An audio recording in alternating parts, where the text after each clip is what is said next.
Yes, Mr. Gibbs. My lords, my lady, may I start with the proposed running order? I'll be dealing with abuse today and on part of Thursday afternoon. Then Mr. Toledano will be dealing with Article 34 and case management stay, and then I'll return to the bridge and deal with forum non-conveniens on Friday morning. My lords, my lady, my submissions on abuse, if it's convenient, will fall into five parts. First, an overview of our position, responding to the claimant's main points. In the second part, I'll highlight key facts which are primarily relevant to the judge's decision on abuse of process. These facts we submit are largely common ground or materially not in dispute. Third, I'll deal briefly now with the relevant legal principles which underpin the decision. Fourth, I'll address the judgment and the application of the pointless and wasteful test to the facts of this case. And then fifth, I'll deal with the claimant's criticisms of the judgment, which I've not already addressed in the course of those earlier parts. Right, no problem with any of that. We will try, though I don't promise we will succeed, not to ask you lots of questions during the overview. If you're going to say nothing in the overview, you're not going to say in more detail later. Correct. The only problem with people trailing their submissions. It's a trail. It's okay. Important a trail it is, but it's a trail. And it's a longer overview than one would normally give, despite being a trail. Well, as I say, I can't promise that we will not cut it into. Sometimes it's actually useful to get straight to the point. But let's see how we go. My lords, my lady, the primary principle that arises, we submit in this appeal, is not materially in dispute. It has been articulated and applied in Jamil and Wyeth, which the judge cited. The court is, we respectfully submit, required to evaluate whether the litigation against these defendants provides a realistic prospect of a tangible benefit to the claimants, which outweighs the disadvantages to the court and the parties. That principle can apply. Hang on 1 second.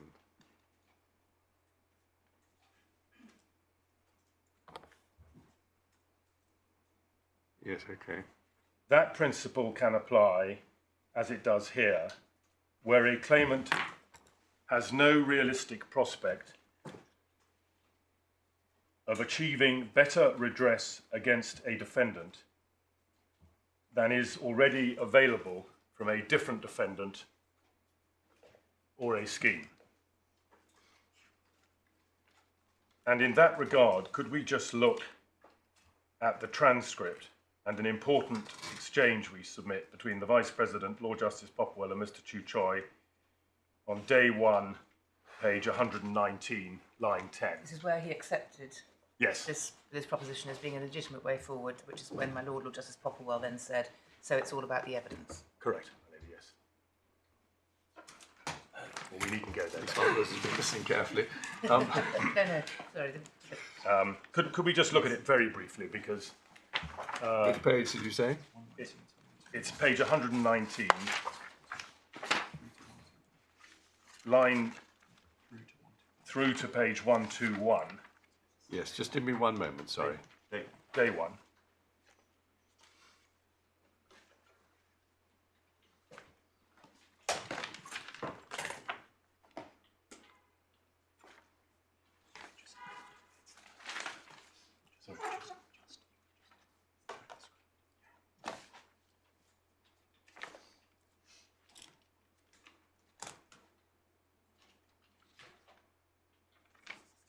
I can give you the key sections, if I may. Right, I'm there at last, yeah. There's page 119, lines 10 to 18. Lord Justice Popplewell at line 10.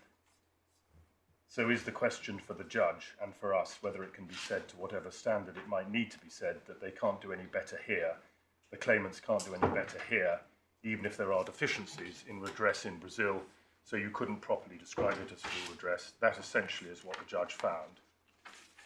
And then on 120, at line 5, my lord asks, and with regards to my lord's question, you're saying that it is potentially an acceptable approach to this head of abuse. Theoretically, it could be.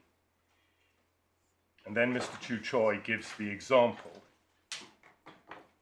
If it were absolutely clear that a claimant suing in Brazil could get $100 and a claimant suing in England can only get 80, for the sake of argument, and that was absolutely clear, there could be no argument about it, but for some obscure reason the claimant wanted to sue in England for 80, rather than in his local court for 100, potentially the court might say it's abusive, potentially. And then Lord Justice Popplewell, at page 121, line 10, I'm sorry to interrupt you, but are we essentially therefore not arguing about any principle of law? The principle of law which you say the judge applied and you say is legitimate is to compare whether you get better or whether there is a prospect of getting better redress. Yes. Here, than was available to the claimants in Brazil. But you say the judge couldn't possibly on the facts reach that conclusion, so it's all about the facts. Yes, it's about the evidence.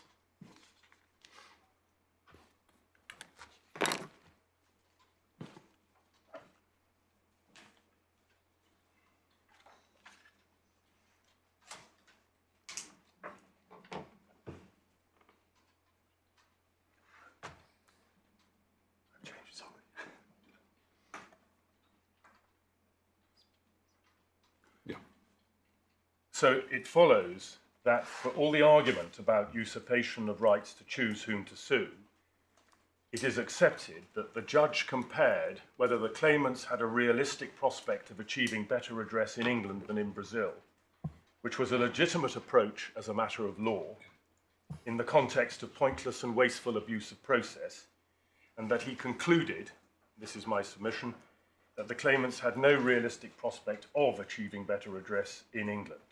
I appreciate the claimants say the judge did not lawfully reach that conclusion on the facts.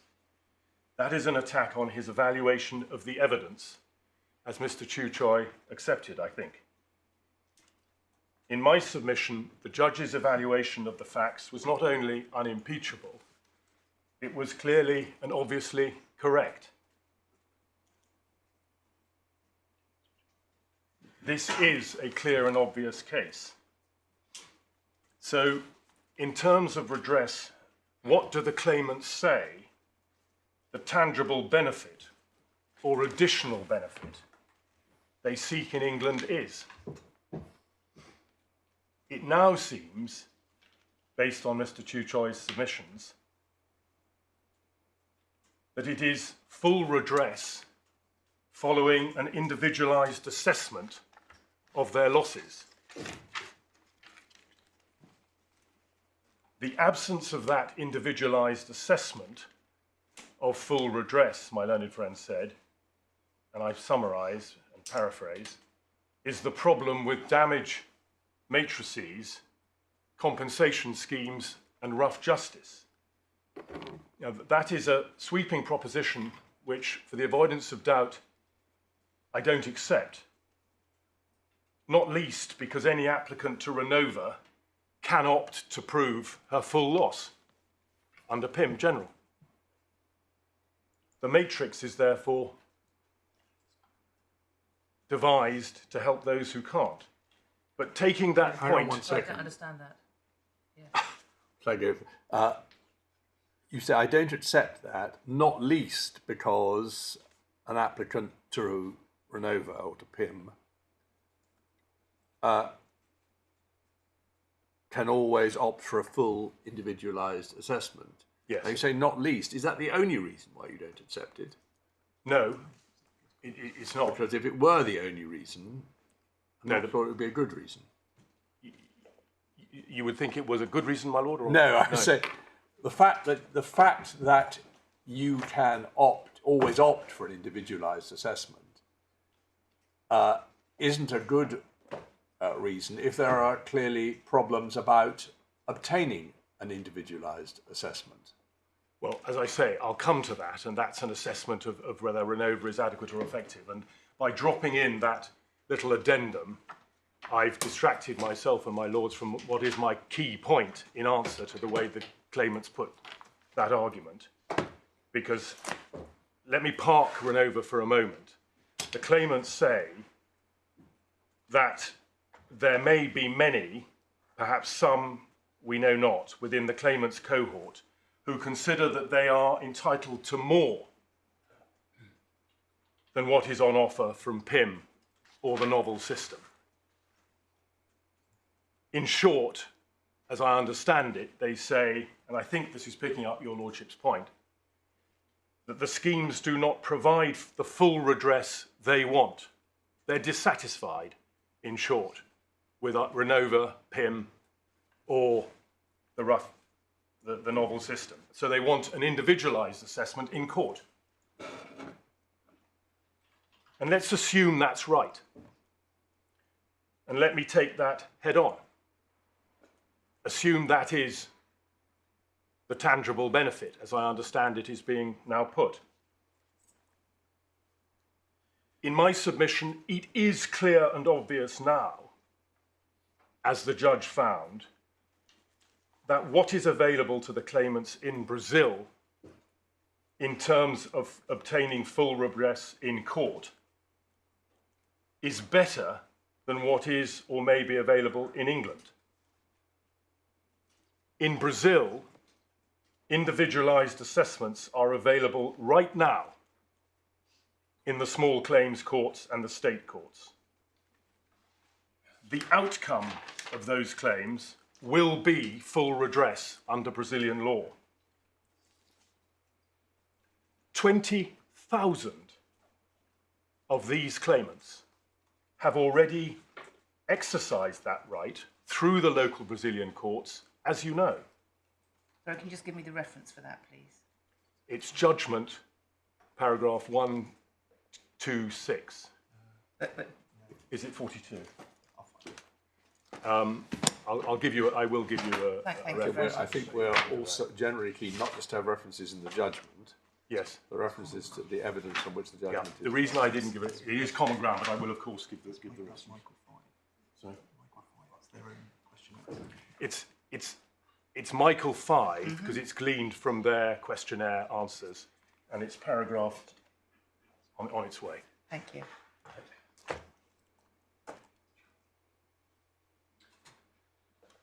Is it 126? 42. It's actually 42 of the judgment. I'm sorry. 126 is the other stats I'll give you. All right. Thank you.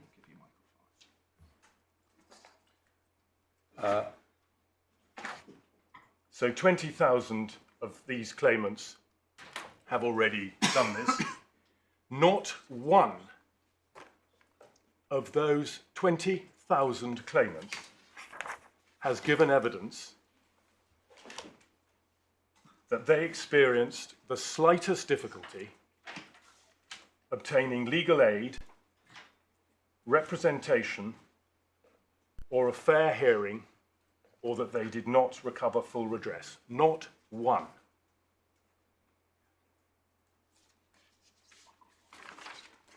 It's Michael 5, paragraph 83. And that's I, divider 30, page 1624. Thank you very much. What did my learned friend say to this court about them? What have the claimants said to this court about them, the 20,000 in their skeleton to this court? Nothing of note in relation to their ability to get full redress. What about the other 180,000? Well, none of them either have said we've tried to get legal aid or we tried to get full redress and we couldn't get redress. But we have expert evidence on this, don't we? Or is it in the 19 witness statements? We have expert evidence from somebody about the limits on legal aid and the availability of advocates to represent. Is that right? Or is that, Dr. Jano gave some evidence about that, but there is no evidence contradicting the 20,000, and the evidence that the statistics that I will put before you are not controverted, and those that are not materially controverted. But I am sticking to. But am I missing a point? That are not in doubt. To say that some apparently have a very small minority of the total number of individual claimants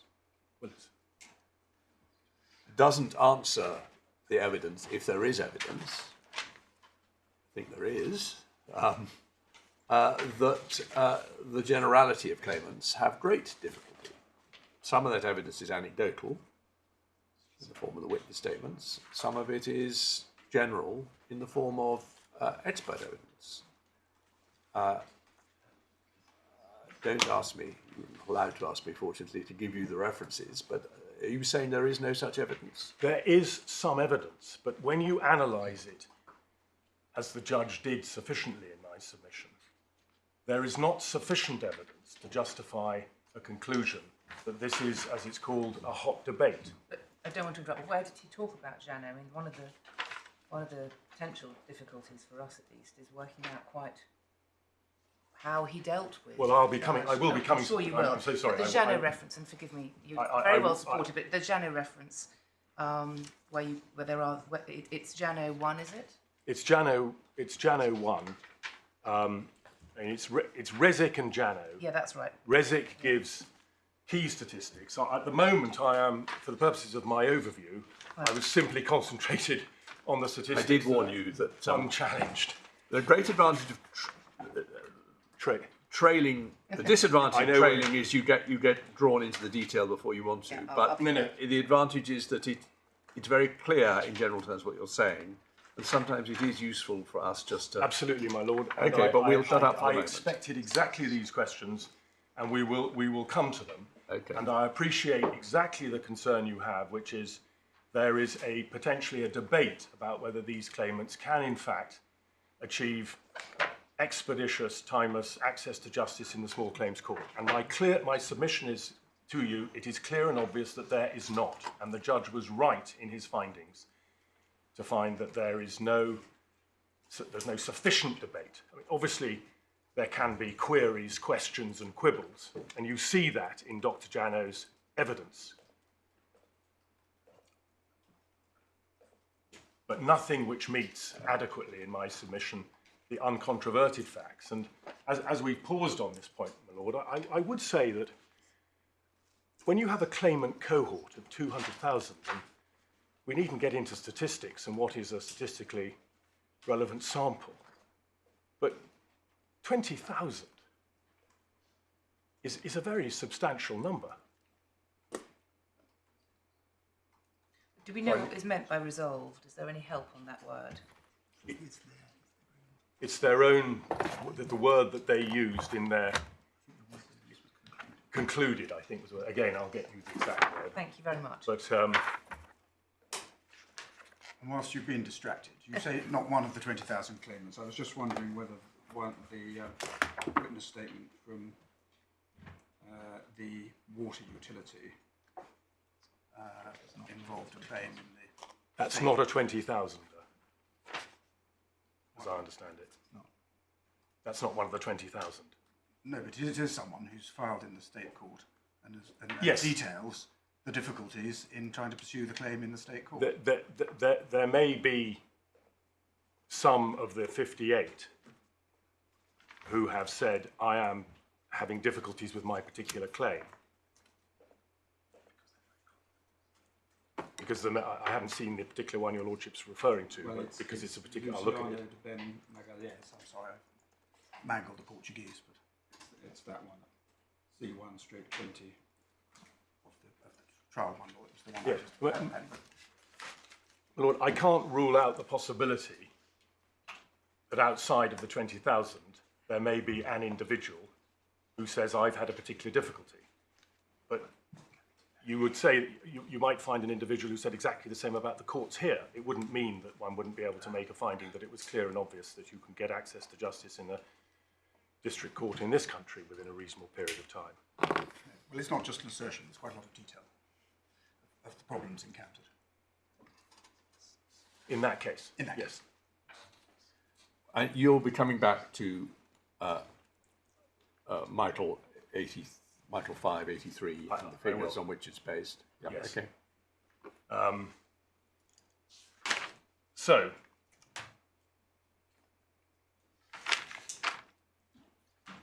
in my submission, the claimants do have access now to small claims courts, and it's clear and obvious that those claims will be resolved within a reasonable time.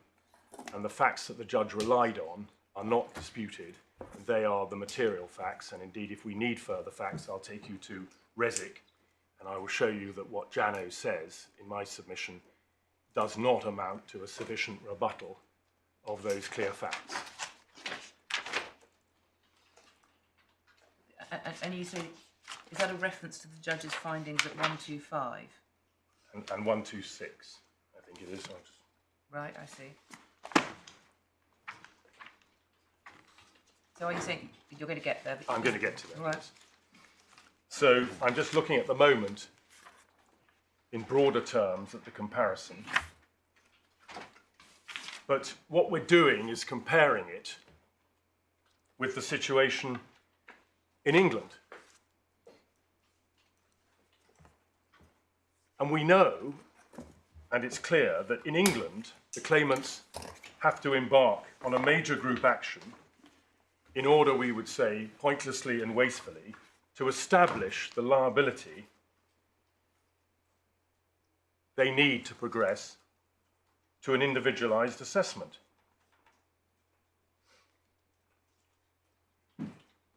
If they fail, as the judge said in paragraph 135, that will have been a complete waste of time and resource.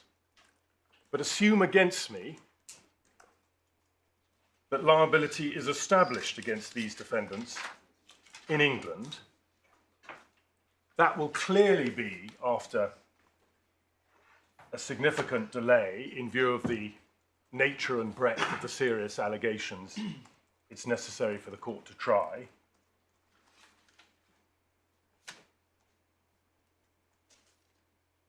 But group actions in this country do not offer individualized assessments, as Lord Leggett recently pointed out in Google.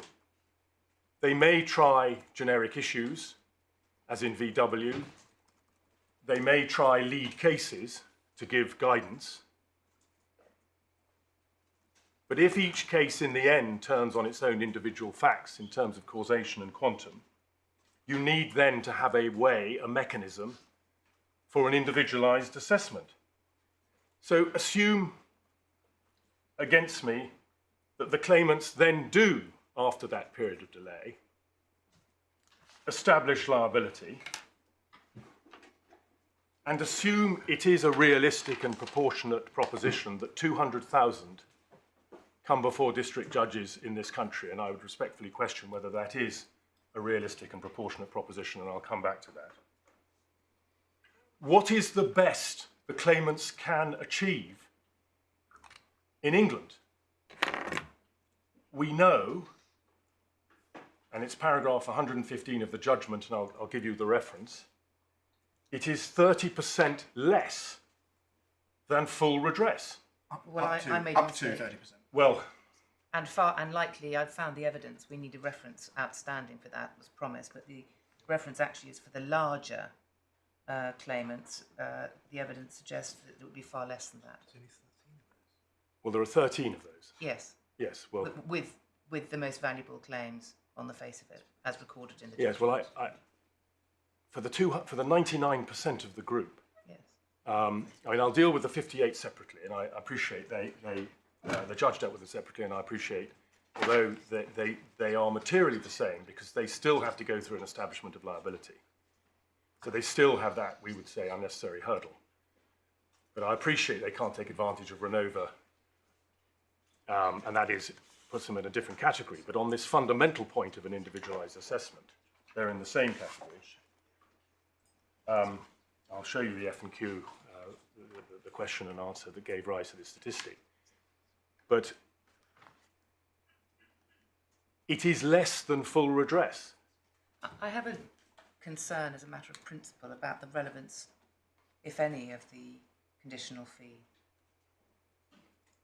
deduction.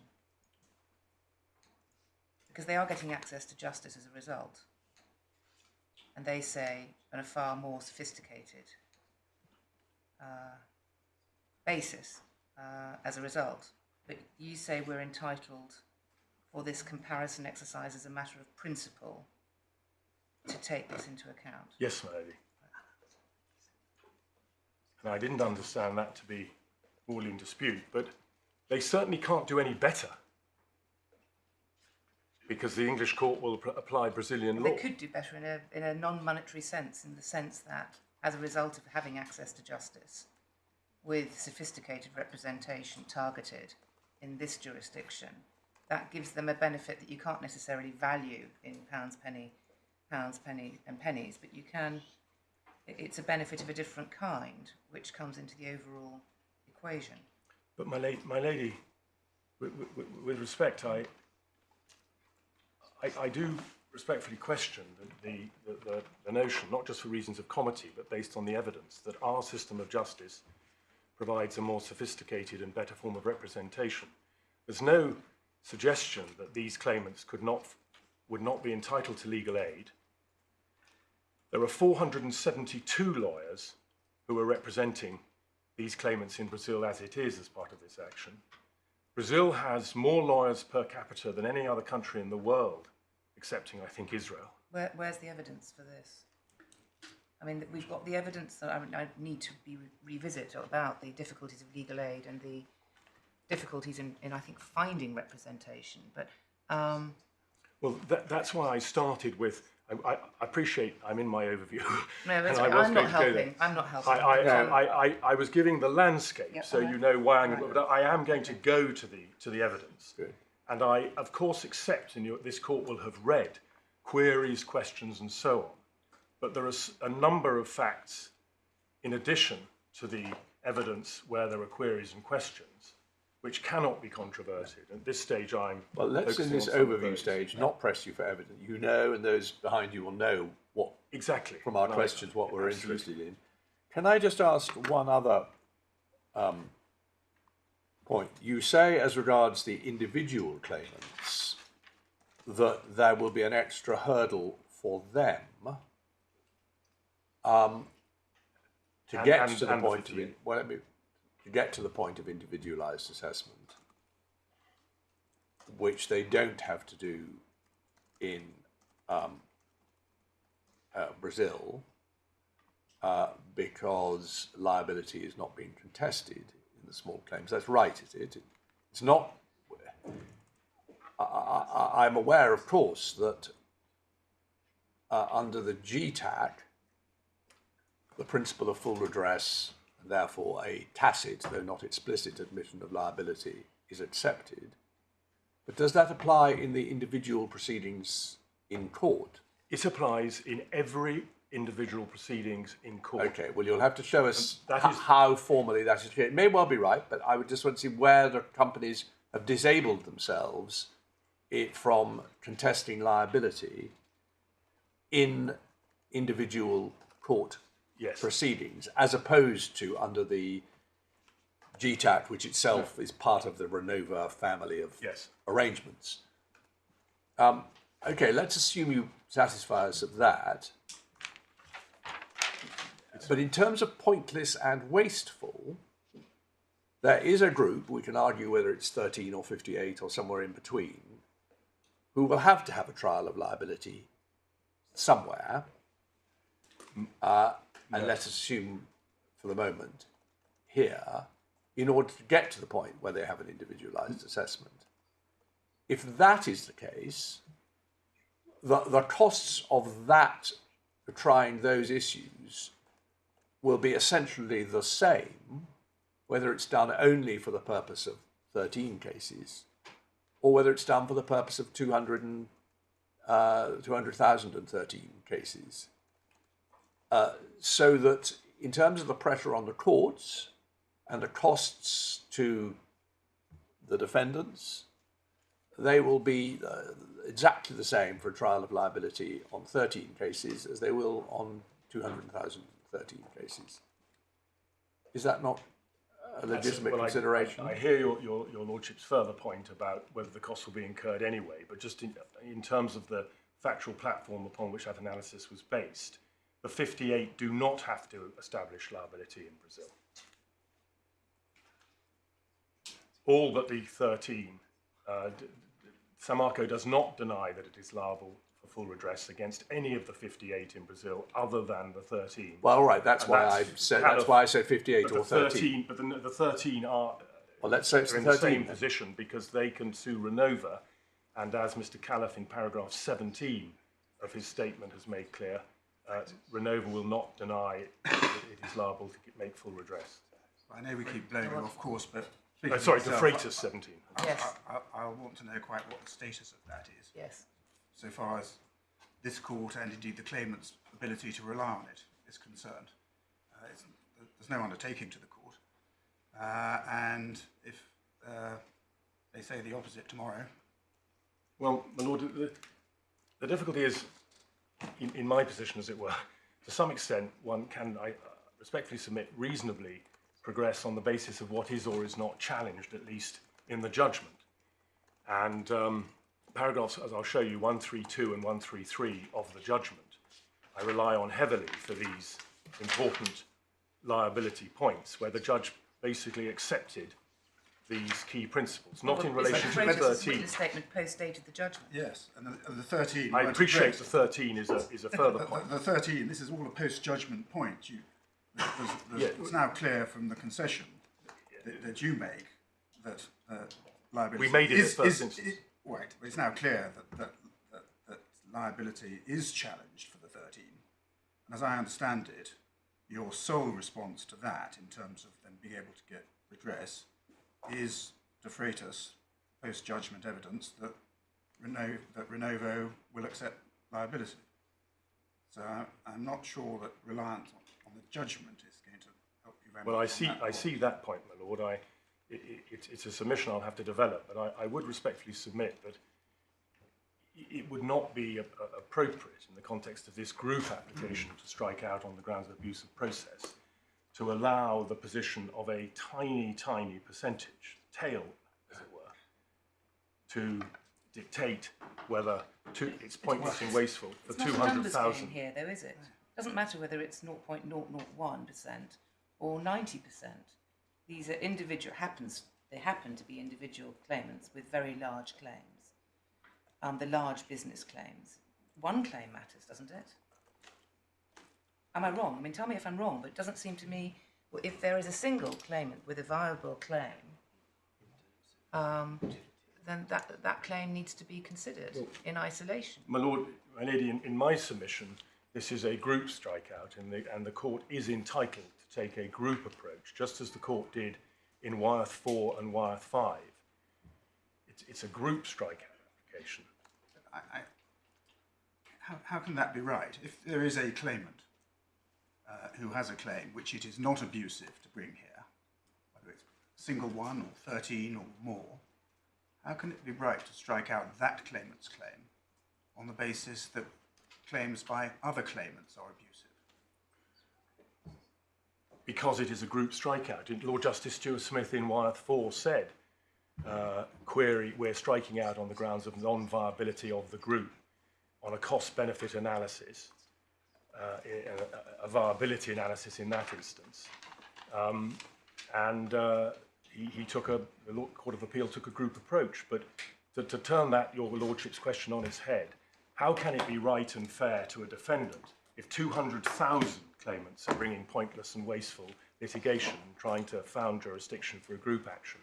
Because there happens to be one person in that group who can show that their claim is not pointless. Well, you strike out everybody else's claim. It's surely a strikeout for a group. It's a claimant by claimant approach. Well, and that's, speaking for myself, that's one of the difficulties I have with the way the application is being put forward, which is it's everybody. And when you drill down into the detail, there are lots of different arguments that only apply to some. Well, my lord, my fundamental point, leaving aside your 13 large business point, my fundamental point on the wastefulness of establishing liability does apply to everybody.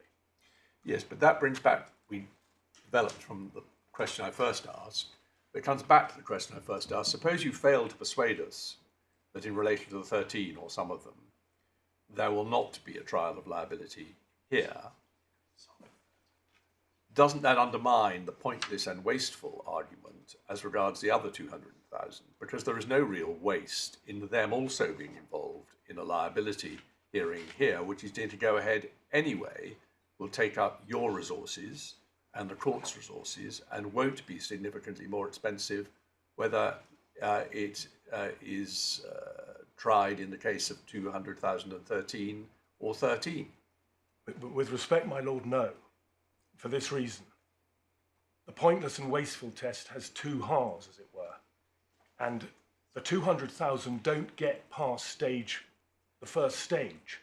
The burden on the court only comes in if one finds that there is some benefit of some sort and one is balancing it. My case, to be clear, is that these cases are pointless and wasteful in the relevant sense I've explained, because A, they have to establish liability, B, if they get through the various stages, they still will get less than or even same as full redress when they have available to them in Brazil accessible small claims courts. So I don't need, as it were, in legal terms, these burdens to succeed. You don't need to be right on A if you're right on B. And is that right, though?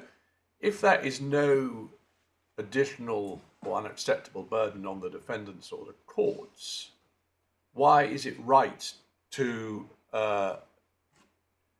undermine, or undermine's the wrong word, to prevent the claimant from exercising their ordinary choice as to who they sue where?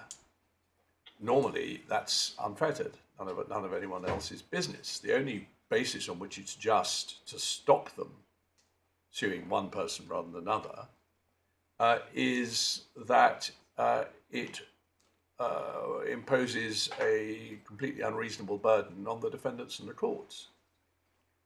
Well, that you is, need both elements, don't you? I respectfully submit I don't. If I can satisfy you that there is no tangible benefit to these proceedings, having regard to... Well, it's no tangible comparative benefit. Yeah, comparative benefit.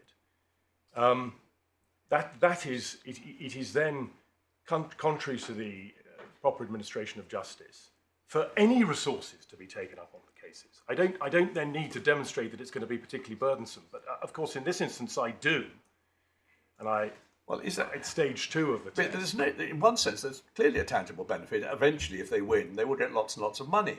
But they won't. Your point is that it won't be any better than if they spent the same money in Brazil. But they don't have to spend the same money in Brazil, and the court is standing back and taking an objective view. If you're a washerwoman in the Rio Doce, is it objectively reasonable? Is there objectively a benefit, a tangible benefit, in seeking this elusive prospect of establishing a liability you don't have to establish in order to achieve a redress which is less than you're going to get in a local court, assuming that local court is accessible to you? I'm not sure that meets my Lord's point, that there won't be any burden on the washerwoman if liability is going to be established at the suit of the 13 businesses.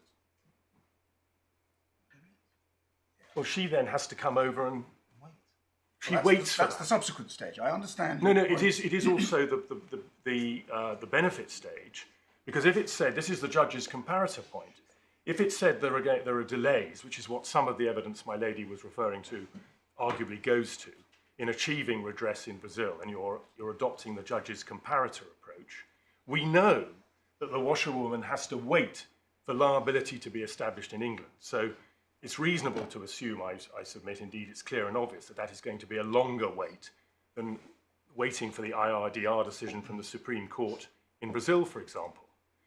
But then the washerwoman, having waited needlessly, for that outcome then still has to come over to England in order to prove her individualised loss. Yes, well, I understand that. That's the, and that's disbenefit that's for the her. quantum aspect. It's not the liability aspect. But that is still part of where is this tangible benefit.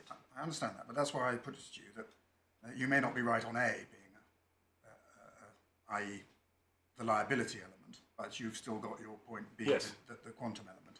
And this is why when one analyses the evidence, Dr. Jano may say, well, there's some issue over whether the statistics relied on by the Court of Appeals are completely accurate. In fact, it's a bad point, but assume there's something in it. This is why I commend the judge's approach to you, and we're now agreed is a legitimate approach.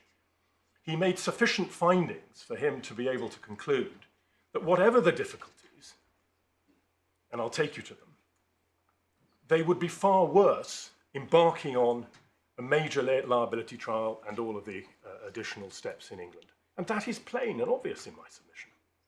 Can I just go back to your submission on principle, pointless and wasteful? I'm looking at page 24, the two halves submission you made. Are you saying that it's a sufficient basis to strike out because something is pointless? So the test actually is pointless? Because you said if you don't get to wastefulness unless there's a point. So is your test reformulated as a matter of law that it's simply pointless? Pointless by itself is enough for a strikeout? Yes. Mm-hmm. But I do, to be absolutely clear, I rely on both.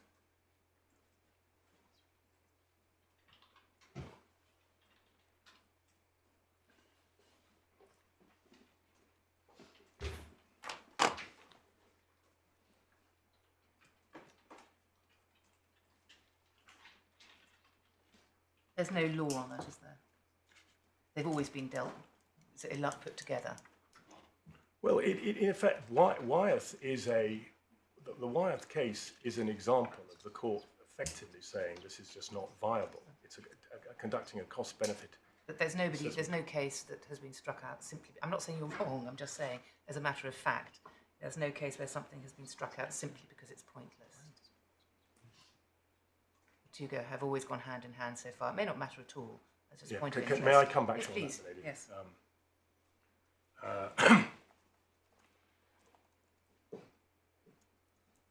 It's different. There is never going to be a case in which it can't be said to be wasteful in some rather limited sense, because a pointless claim will still involve the defendants in some work. It only arises where it's both where it is viable as far as where it is a claim that may succeed as far as liability is concerned, but it is nevertheless pointless. So the defendant will have to defend it, and the court will have to devote resources to hearing it. So it's hard to think of a pure case where there isn't an element of wastefulness built in. There's always an element built in, I see that, but I'm just thinking about the scheme cases, the cases where you're offered, essentially an offer is made, and you're going to court in order to, when you can't get more. There is, as you say, my lord, implicitly a waste of court resources. But the court is essentially saying this is not worth the candle. It may go on and therefore say it's a waste of court resources. But I mean that's bins. You can get all you want under the PPI scheme. It's a complete waste of time, and I appreciate it is said to use court resources. But essentially what the court is saying is you can get all you are entitled to under the scheme. And in bins, the claimant was essentially on analysis just seeking costs. And the court said, you think that's a benefit, but looked at objectively, we don't consider that it is. So I take your lordship's point. There is an element there, an implicit element that the court's resources, the precious court's resources, should not be used on the claim, and the claimant has already been offered as much or more than he or she can receive in the proceedings. That's the set. Evans is another example of that, where the MIB offered 36,000, I think it was. Essentially, the court said there's no point carrying on against the Secretary of State for Transport because you're going to get less than that. It's a complete waste of time.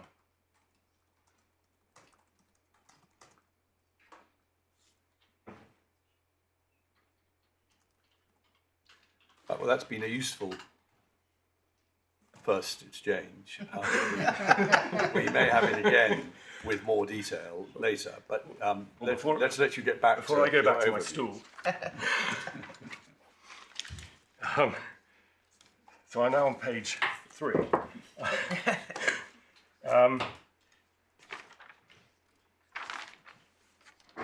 So I was just going to survey very quickly stage 1 of lack of tangible benefit, and I appreciate I'm not. We're still on the overview. Yeah. This is still the overview. Yeah. I think this will help, my lord, because it's really where I end up with all of my arguments. No, we trust you. Yeah. First is this key point that in Brazil, Renova and Samarco accept and do not deny their obligation to make full redress in accordance with Brazilian law. That was the judge's finding in paragraphs 132 and 133, and we'll look at it in due course. So Renova and Samarco. Renova and Samarco. Because Renova is ultimately a mediation process, no doubt with some judicial supervision now, but it's ultimately a mediation process. But Samarco can be sued in the courts, and that's what you were telling us earlier. That Renova can be sued as well. Maybe. It's a foundation. It's a private law foundation. No, it's not the point. It's not a point about its legal personality. It's a point about what your cause of action against it would be. I've personally, but this is something we flagged up earlier, we can have to hear about. Can't quite see what you'd be suing Renova for. For full redress, and it has been sued 1,000 times. Okay, well, there's a dispute between the experts as to whether there is a legal liability. Yes, but that's what, again, this is why I commend, pithy it may be at times, but why I commend the judgment to you, because the judge cut through all of that dispute. Well, he cut through it all by making very broad findings, often without any analysis of the often disputed evidence on which it's based. Well, what I need to show you is that where he made those findings, the evidence was not disputed, or that they were reasonable findings. And if there's any question mark over those findings, I rely on my respondent's notice. Yeah. So, anyway, your point is in Brazil, Renova and have accepted. Do not deny their obligation to make full redress. Sorry, that's your preferred formulation, but it comes to the same thing. Do not deny their obligation to make full redress. And that's and can I just write this down, as I did in the previous time? Make full redress not only through the Renova process, but also in the courts. correct. Save for the 13. Save for the 13 for Samarco. Renova But accept. we know that the 13 can't be party to Renova. We They do know can't- that. So they can't be party to Renova. 'Cause No, they're not. but they can, They're not. They can't benefit from the CPAs. from the programs, they can't benefit from the programs, but they can sue Renova and achieve full redress. Well, I need some help on that later. Okay. Yeah.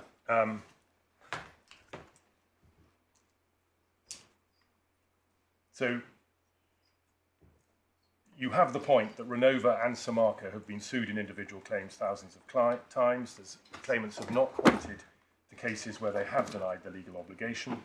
I make the point that therefore in Brazil, the claimants are well advanced with what we would call the quantum stage. That is, ways of resolving the difficulties involved in awarding the right people fair compensation. So we submit it applies to all claimants, including the 13, although I appreciate I'll need to address you further on that. It is pointless and wasteful to embark on establishing liability in this jurisdiction. Second, not only is there the benefit of an acceptance that Renova and Samarco are obliged to make full redress, there are effective mechanisms through which the obligation to make full redress is discharged in practice.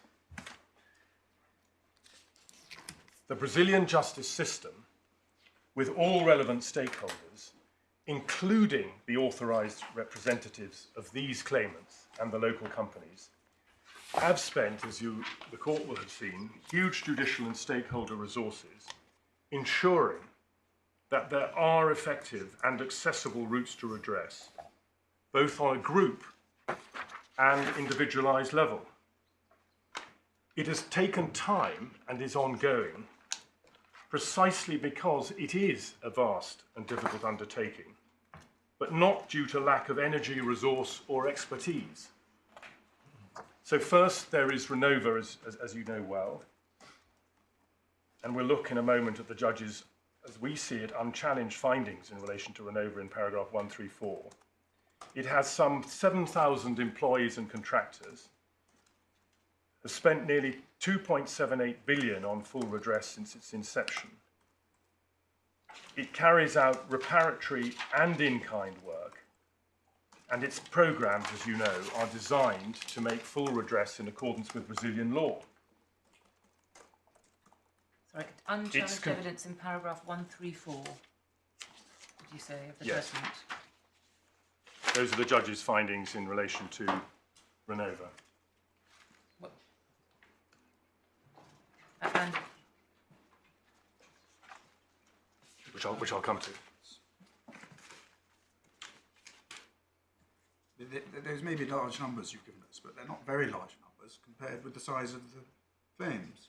What you're telling us is by, I don't know whether it's now or at the date of the hearing, but 5 to 7 years on, some 2.78 billion that's been spent in a disaster which, according to the public prosecutor, has caused, I think he says a minimum, but anyway, 155 billion.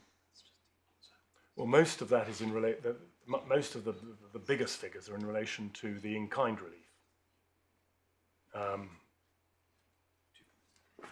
You've seen the numbers of people who've received indemnities.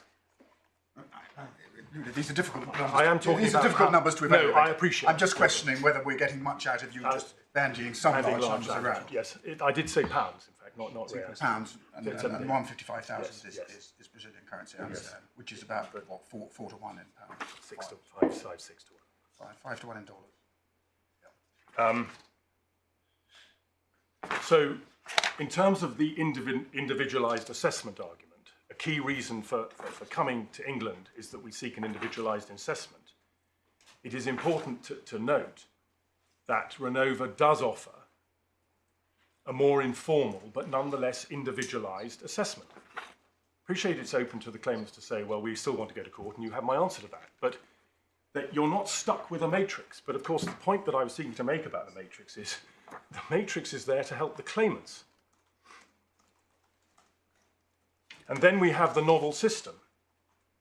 The rationale for the novel system, which we know has now been accessed by some 120,000 people, including 10,000 of the claimants. I need a reference for that when you get there. Yes. The rationale for the novel system was specifically to address those who were struggling to prove their loss in accordance with Brazilian law. That is, and we'll go to it, but that is what Judge Mario was crucially addressing. He made 2 points. It's in accordance with the procedures established under Renova, primarily. He's talking generally. He's talking about difficulties proving your case in court. The Renova proceedings... We'll have to look at exactly what he says. Yeah. Sorry, keep going. I mean, he talks about, in that passage that you've been taken to, he talks about the fact that some people can't even prove where they live, let alone what they do. And therefore, he says we've got to have a new system which will help those people.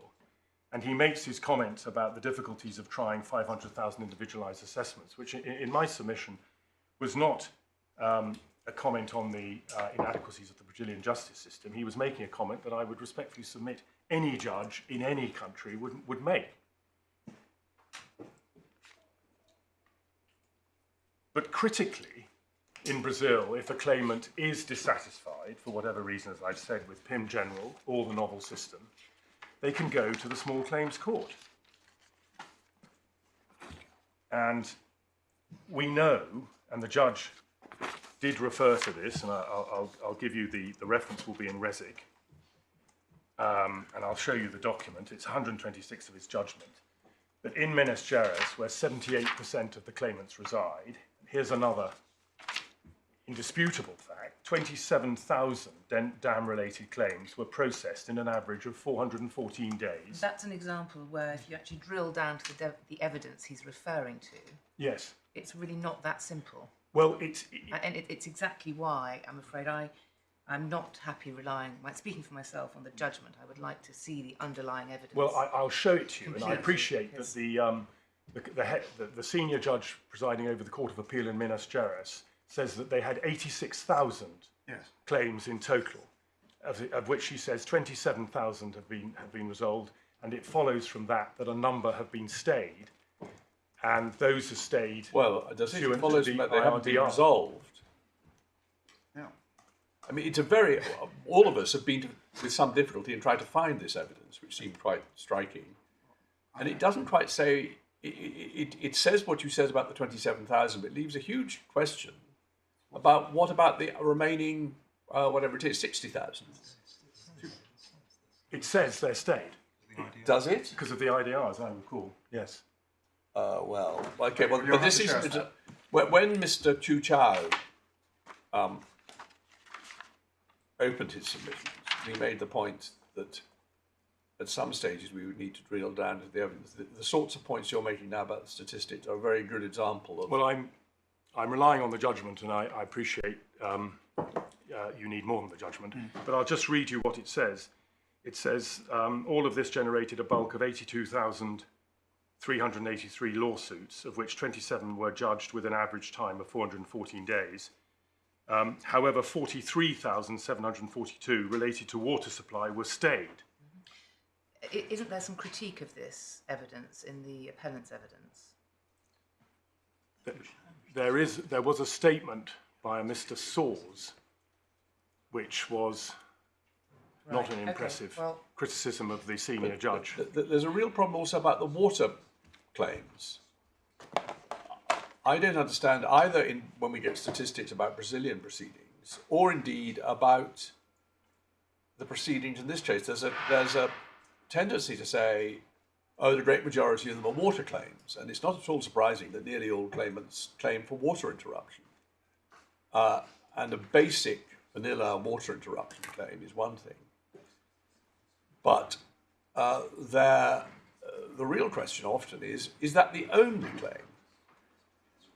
Certainly, if we look at the kinds of heads of damage pleaded in the particulars of claim, most claimants are claiming for water interruption, certainly, but many other kinds of loss, some of which can be said to be consequent on water interruption, some of which are of a completely different character. I'm sorry, it's not easy for you to deal with that point straight away, but it's another illustration of when you say, oh, well, the other 67 who were stayed were water claims. Were they only water claims? Or was the position that the IRDR claimed all proceedings, the IRDR process led to the stay of all proceedings that included a water interruption claim? There may be an answer, but we don't know what the it difficulty is. is the claimants don't know. And this is, of course, goes to the general burdens and difficulties of all of these claims proceeding individually and having to take stock of what they may or may not have claimed for. You would have expected that if somebody was bringing a claim, normally people would bring all of their claims in one go, but I appreciate we don't have precise statistics. But my lord, where does this point take the claimants? This is what the judge dealt with in paragraph 127. This argument that Brazil may be slower because of the delay caused by IRDR water claims. And as you know, that is about to be resolved. If those were the only claims being brought in these proceedings, speaking for myself, probably all the other issues in the case, I'd be pretty sympathetic to the argument that the kind of delay that has unfortunately been caused because of the need to get some sort of issue in principle about the correct legal approach in Brazilian law to water claims is the sort of thing you would expect in any sophisticated legal system, and in the sense they're trying to do the right thing and get some sort of consistency of approach. But water interruption claims are only a small part of the claims and are probably not the highest value bit. Certainly, case by case, they're not. But say these claimants have non-water claims and say they don't want to take advantage of the normal system or Renova. They can go to the small claims court now. All right. Yes, my lord, with respect. They have free legal aid. No, I'm sorry. I'm on my lord's point as what the position is if they include water claims. Well, that's an interesting proposition because we know 100,000 of them have already been compensated by Renova for water claims. So they'd be seeking a top-up of that, and they've got other claims. And they've also decided on this hypothesis that they don't want to take advantage of proving full redress before PIM, they don't want to take advantage of the novel system, but just assume that a large number of these individual claimants are bringing pure loss of earnings claims. It would be surprising if that's your case not to want the novel system, but assume you think you can do better. Then you're not, if you're in a spiritu santu, your claim isn't stayed at all, that's 28% of the claimants. If you're in minis gyrus, you won't have a stay, you can bring your case.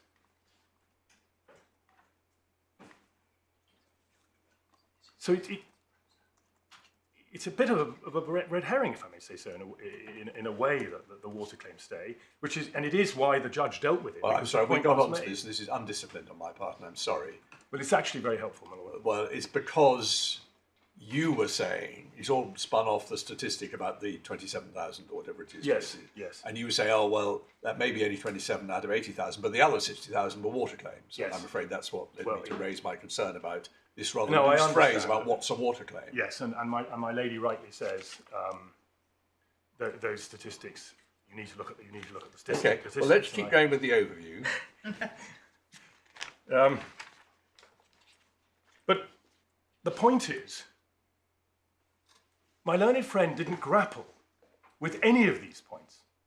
There are general assertions that this is a hot debate, but none of these points were grappled with. The only point he essentially took, as I heard it, there was no real challenge to 132 or 133, no real challenge to whether these statistics, in fact, could not be relied on, no suggestion that the 70,000 had experienced difficulty, anything of that nature at all.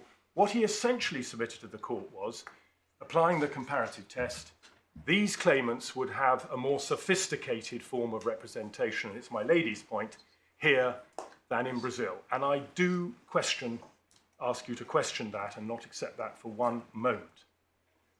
The suggestion seems to be that you have a better prospect of getting an individualized assessment in this country because of our GLOs. And I come back to the point I made earlier, that all a GLO can do here is pool together a large number of claims with common issues and try those common issues. And if you have a homogeneous group, I accept that the liability may turn on a point of law. If you have a homogeneous group, lead claimants may effectively settle it. But this is clearly not a homogeneous group.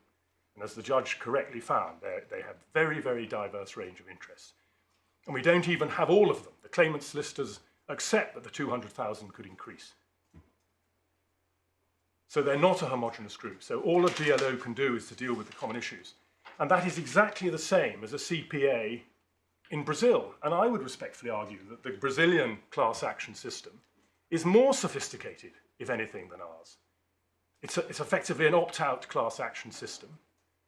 The public prosecutor and the public defender and other bodies are able to protect the interests of those whose interests need protecting.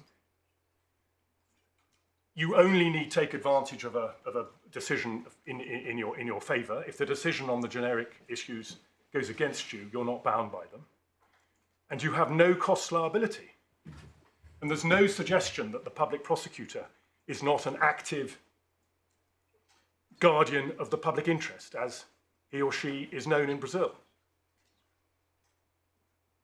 So the claimants have not only the advantage of the small claims, free legal aid, and so on, they also have the inestimable advantage of a CPA being managed and directed by a dynamic and innovative judge in charge, Judge Mario, who there is no dispute is doing his level best and in succeeding in devising mechanisms and procedures to improve the right to full redress. So if you want nothing to do with the 155, you go to court, and I've addressed that. If you are concerned that there are systemic problems with Renova, its matrices, its compensation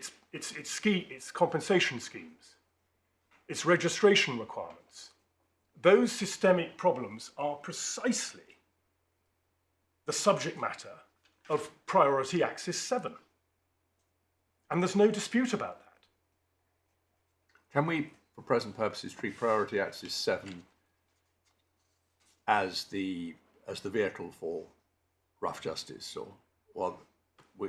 I haven't quite understood the relationship between the rough justice scheme that he first adumbrated in the Baiju Gundao judgment, and we now know has been rolled out more generally, and Priority Axis 7. But maybe now's not the time. Will you just explain that to us? Yes, my arguments don't turn on the niceties of it. No, but we want to get it right. Yes, essentially, if I could give you a reference for the precise way it is worded, but essentially Priority Axis 7 was a procedural innovation of Judge Mario to try and identify the key areas that need addressing. I thought Priority Axis 7 was a great creature of the GTAC.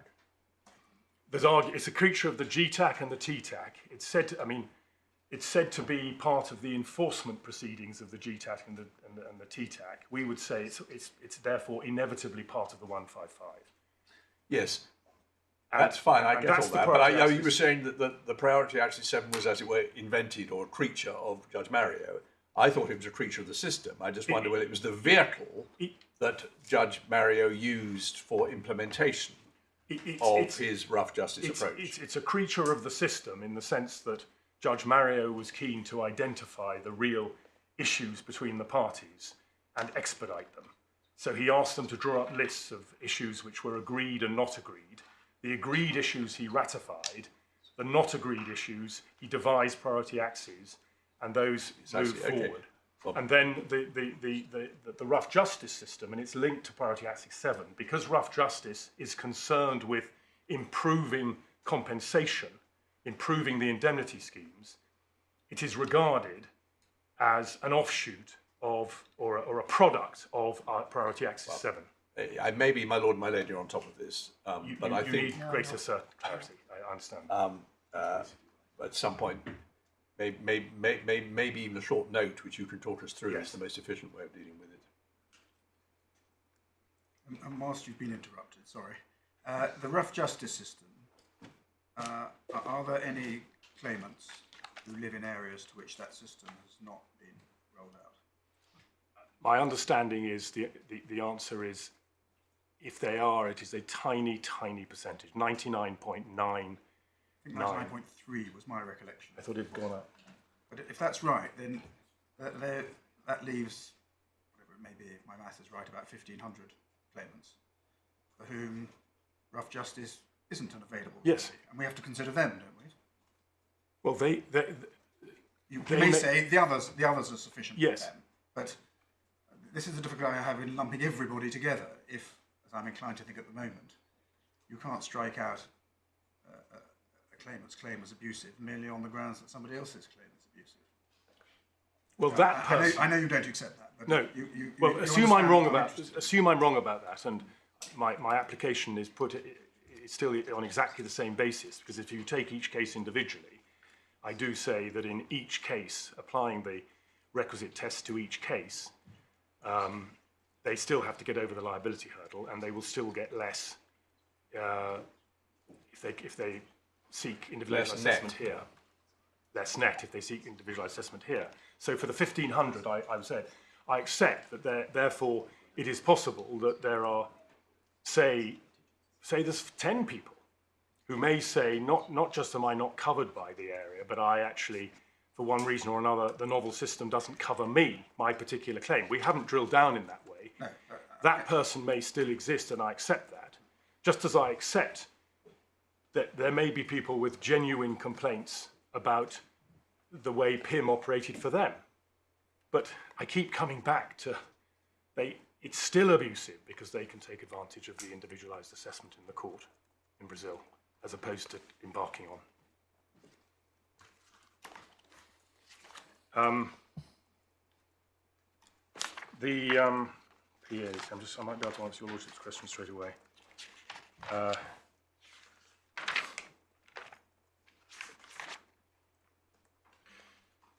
This is paragraph 198, C, divided C/4. It's the Turner skeleton, and this is how we put it, my lord, there. Sorry, let's just have a look. C. Divider 4, page 72.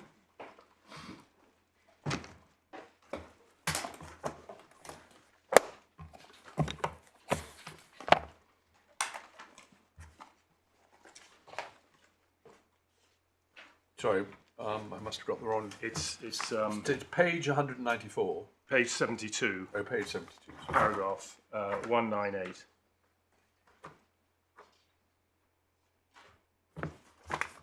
And it's the priority axes are enforcement proceedings regarding the obligations agreed in the TTAC and the GTAC in the 20 billion and the 155 billion. The purpose of the axes is to follow up compliance. That's the priority axes. One of those is axis 7, which we then go on and deal with. So hang on one second, sorry. Let me just, so I trying to read which paragraph in particular? I was just showing you paragraph 198. Oh, I see, sorry. Shows you how we were describing the genesis, and we go on and deal with the genesis of the priority axes. That then leads into axis 7, which is dealt with at paragraph 202. And then that is described. And then you see 203, the priority axes and the local commission proceedings were the subject of evidence. Professor Rosa at 204 has opined that the PAs are not proceedings in the 155, and so on. There's that debate, which doesn't matter. And then at 207, you get local commission proceedings. As part of axis 7, 10 local commissions of impacted persons have filed proceedings in the 20 billion and the 155 billion. In these proceedings, local commissions are seeking comprehensive relief, including the payment of indemnification for impacted persons in their municipalities. Yes, and that's what led to the Baixo. That led to the Baixo Guandu. Yeah. And Professor Didier describes the local commission proceedings as collective liquidation proceedings. The court has heard that when you get your generic sentence, that you can then, with the benefit of a generic sentence, a claimant can institute liquidation proceedings, essentially quantum proceedings. And our point, of course, is these claimants don't need to wait for that in Brazil. They can do it straight away now anyway. But he means in spirit, they're not in the letter liquidation proceedings, because at any rate in the language we've been trained to use, liquidation proceedings are what happens after a generic sentence, which there hasn't been. Well, all that liquidation proceedings means, if you need a generic sentence because there's a denial of liability of some sort, you can then go to your local court and say, and we'll discuss in a moment what may happen in the CPA, but you can go to the local court and say, I have a generic sentence, this defendant has been found liable in this way, I now want quantum of whatever it may be. Now, the local commission proceedings are an innovative product of the local commissions in the first instance and priority axis 7 in the other, and therefore it is, in my submission, an accurate and helpful description to describe them as collective liquidation proceedings, because what's happening in the local commission proceedings is that instead of one person going to a small claims court and saying, I have a generic sentence and I therefore claim X in terms of my quantum and loss, what you've got is local commissions who represent local people bringing a collective set of proceedings on behalf of those who locally maintain they haven't yet been adequately compensated. And Judge Mario, it was in response to those proceedings, and when we were before Mr. Justice Turner, there were 10 of them, and Baixo Guandu, the judgment, the judgment had been delivered in July of 2020. Yes, the very proceedings recent, had started only some months earlier. And that is when Judge Mario, in response to that application by Baishu Gwandu, set up what he called rough justice and has become a novel system, and the rest is history. So, Professor Rosa doesn't accept their proceedings of any sort in the CPAs. well, all he says is he was taking, it was important for the Article 34 argument. I'm not criticising Professor Rosa's independence here, but it was important for that argument that they were not part of the 155 generally. But in terms of the abuse argument, it makes no difference to me whether you call them part of the 155 or enforcement proceedings in the 20 billion or the 155. And Professor Rosa did have arguments about their validity and whether they would actually lead anywhere. And if I may respectfully say so, whatever those arguments may be, a system that within 6 months has resulted in 100,000 people applying to it and nearly 60,000 now receiving compensation in the space of the last 9 months. It's clear that they are up and running and they are having a major impact. I see that. Isn't the real point about them that although they have been streamlined, made more accessible, made more efficient, they are still in character mediation proceedings. That is to say, they are not court decisions, despite the element of judicial supervision and management. And that is illustrated by the fact that if you don't like what you get out of the rough justice proceedings, you can still go to court. They use matrices and so on, all very sensible, and may well be 9 cases out of 10 will think it's not worth a candle to go for the extra money I get because I can show my case is a bit different from that covered by one of the matrices. But nevertheless, in principle, it's not a court proceeding. It doesn't purport to give you, as such, your rights under Brazilian law. Am I right or wrong about that? It doesn't purport to give you your rights under Brazilian law in the sense that you're not required to produce the proof you would need to produce under Brazilian law, which would entitle you to that redress.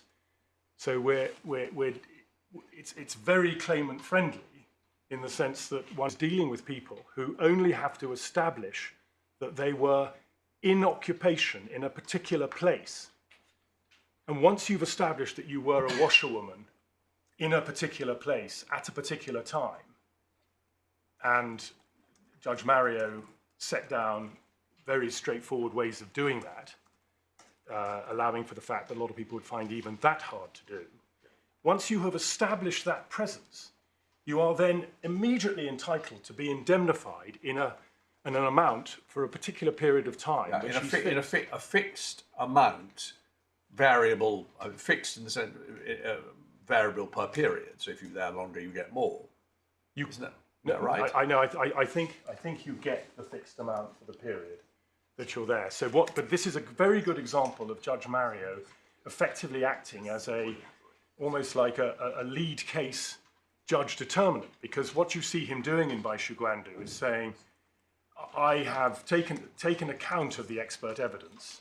I've taken account of the degree of pollution of the river, and with my local knowledge, I am going to find that you will, washerwoman, have not been able to earn for 56 months, and I'll add on an extra 8 months or whatever it may be. But he bases that not just on a random assessment of what he might give. He bases it on his knowledge, doing the best he can, of what the level of pollution of the river in the relevant area where the washerwoman work may have been. And then on top of that, he now adds 10,000 reais for moral damages for water interruption. That's the latest in his 30th of October 2021 judgment. That's one of the latest extensions of this matrices. And bear in mind, these matrices, these indemnification programs under the novel system are not, as it were, the invention of Judge Mario. He is responding to the claims that have been brought by the claimant's authorised representatives across the entire area, affected area, following the collapse. The local commissions being local people set up under the GTAC to represent the interests. So it's actually a hybrid. It's the creation of legal rights rather than the adjudication of legal rights. Yes. That's a fair way of putting it. And it is, my lord. And as you've seen, the judge, that his criticism of the courts, in a sense, insofar as it is a criticism, and I wouldn't put it that high, but he uses the phrase social pacification. He says the courts can't provide what he terms social pacification, which is almost a quasi-political comment, a desire to try and allow the greater public see that there's a greater good being done on their behalf. There's no challenge to... Am I right in thinking Professor Rosa thinks this is all being done without proper jurisdiction?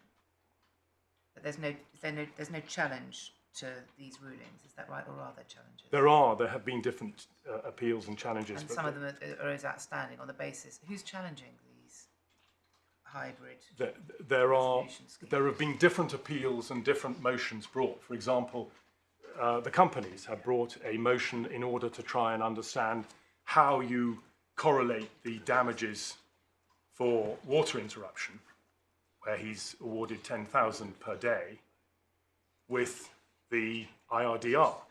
But am I right in thinking that Professor Rosa, and perhaps this could be in the list, he says these procedures are extraordinary, or there's no jurisdictional. Where's the power to make them? Is that right? Well, yes, he questioned whether they were I'll have to check to get my language correctly, but yes, he's basically questioning the underlying legal validity of these proceedings. But can we avoid the phrase proceedings? I mean, I'm sorry to harp on about this, but they're procedures.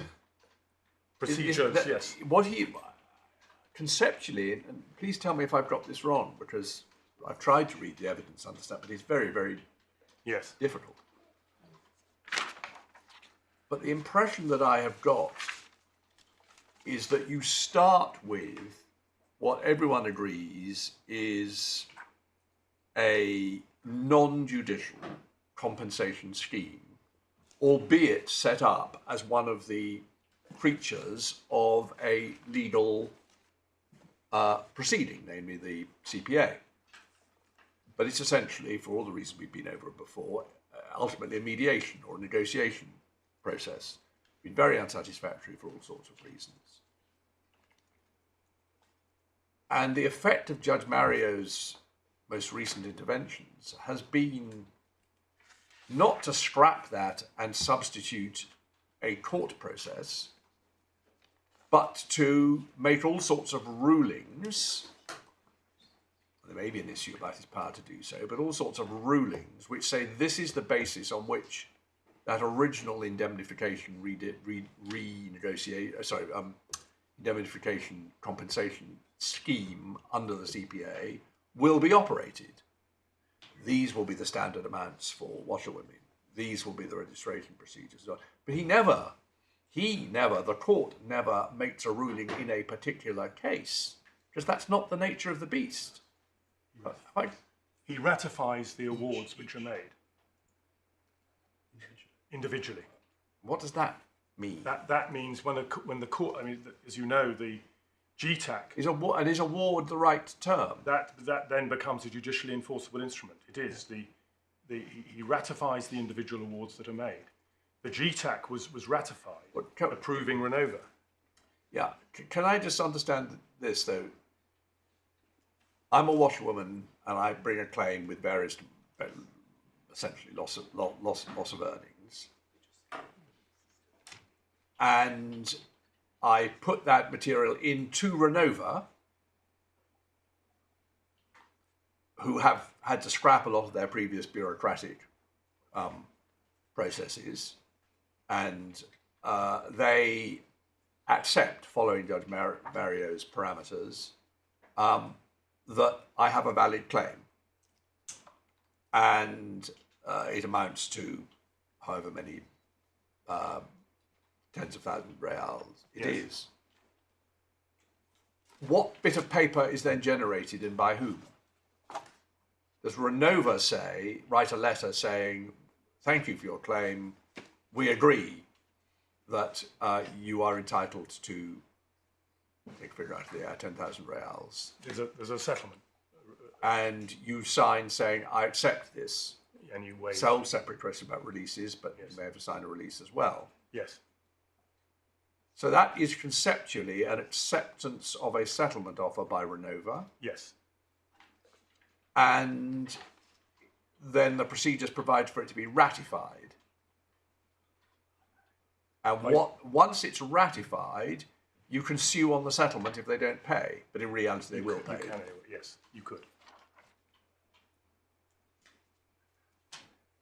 Well, that sounds to me still like a mediation or a mediation process. Well, it's intended to be less formal than a court process. Yeah, I just want to understand its character. Yes. Though. I'm sorry I'm being so elaborate about it. We should go and look at it more. But just at this stage, it is intended to be more informal than a court process. As you rightly say, one of the reasons for using mediators was precisely for the obvious reason that was seen as a fair way of ensuring that claimants that Renova elicited in a fair and independent way the nature of the claim. And then offers are made, and a settlement will be entered into after a due period of time. Yeah. But as with all of these things, it's progressing. I mean, Judge Mario has recently, just to say this one, he's introduced a new priority access in which he has appointed an expert, an independent expert, to overlook these procedures.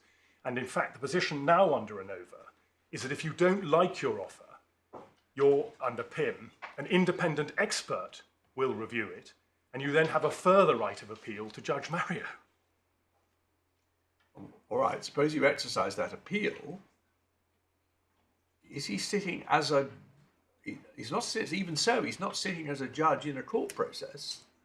He's sitting as a sort of reviewer of a settlement offer, whether it's a reasonable offer, or an offer in accordance with his set parameters. Yes, it's a very odd process. It's a hybrid process, as you said about 10 minutes ago. And it's all part of trying to find ways to assist the claimants. But the bottom line with all of this is, these are all procedures that have been ratified by the court through the GTAC. Renova, as the functioning body, the compensating body, has been the ratified approach. It is the agreed approach of all stakeholders and indeed the federal prosecutor on behalf of the claimants in Brazil. So this isn't being imposed, as it were. This is a consensual way forward. But if you don't like any of that, you have the safety valve of going to court.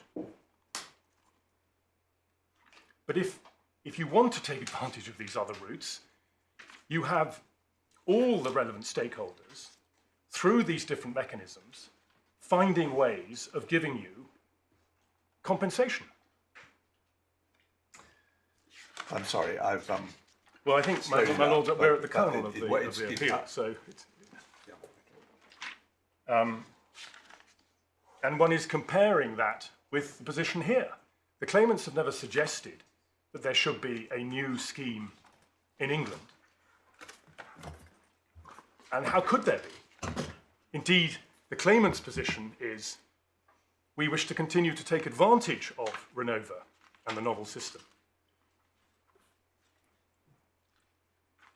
So on the one hand, criticisms are made, but on the other hand, the claimant's pleaded position in 257 and 259 of the MPOC is that we should be entitled to take advantage of Renova, we should be entitled to take advantage of local courts, and we will give credit. And as you know, that gave rise to concerns of the impact that would have on judges trying individual cases. That's another point. But we then come back to my fundamental point in answer to this individualized assessment. It boils down to the claimant saying, we want to continue to take advantage of all of these schemes, even though we're critical of them.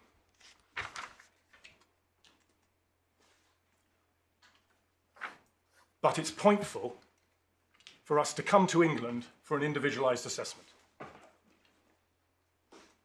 And we respectfully submit it's plain and obvious, and the judge was absolutely right, it is not. So,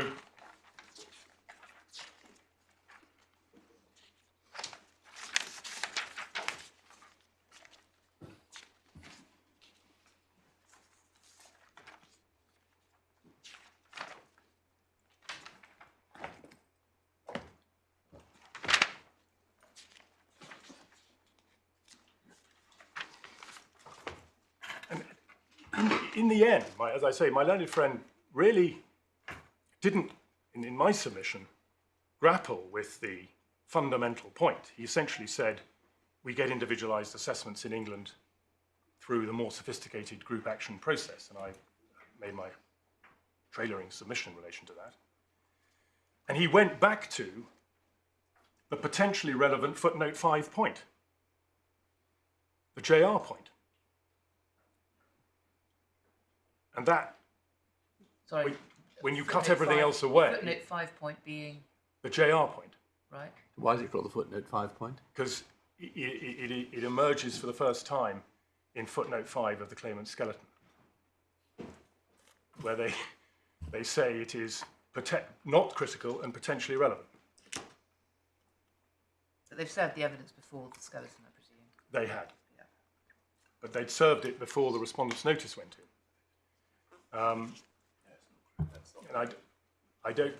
They'd served the skeleton in support of the 5230, in which they said they were going to be relying on the JR evidence. 6 months. 6 months before. Yes. Yes. Just to be clear, we served the JR evidence in October after the respondent's notice. No. I have to explain the timing. Well, so far as the point is concerned, on the 20th of April 2021, the claimants first raised that they would be seeking to adduce fresh evidence in their skeleton at paragraph 60 in support of the 5230. Well, if you're doing this properly, can you just so 21st April? Where did they give notice? They Is this a letter? this is a skeleton in support of the 5230 Yeah, I see. application, paragraph 60. And what's the reference in our bundles? I'll get you that. The short point I was seeking to make simply was we lodged our respondent's notice on the 30th of September.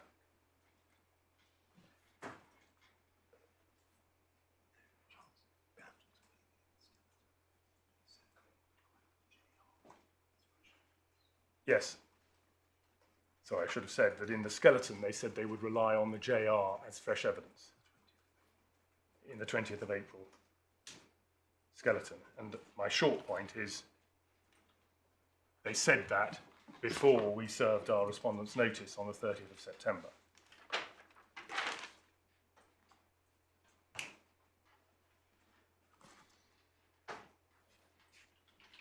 And the only reason I mention that is because my learned friend seems to be trying to justify reliance on the JR evidence now on this narrow basis that it's somehow a response to the respondent's notice. And in my respectful submission, there's a major problem with that, and that is leaving aside the fact that it was trailed in a skeleton before we'd even put our respondent's notice in. It doesn't get them over the very tricky problem of the elections. The clear elections made below, and indeed to this court, when they withdrew the point from their grounds of appeal, that the Samarco insolvency point, Samarco will not be able to pay point. Did they withdraw that as grounds of appeal or as grounds of resistance? I thought it was grounds of resistance before the judge, not grounds of appeal. Well, I don't know if you've had an opportunity to read Mr. Michael's statement. Which one? 14, the new evidence statement. well, remind us, as you say. I'm sure we've had. Perhaps if we could just I have never a had look. the opportunity, but I haven't read it. Okay. Lord Justice Staunton observation. Had the opportunity, I've probably not taken it. You, it's just. Where is it? It's at file N, divider 47.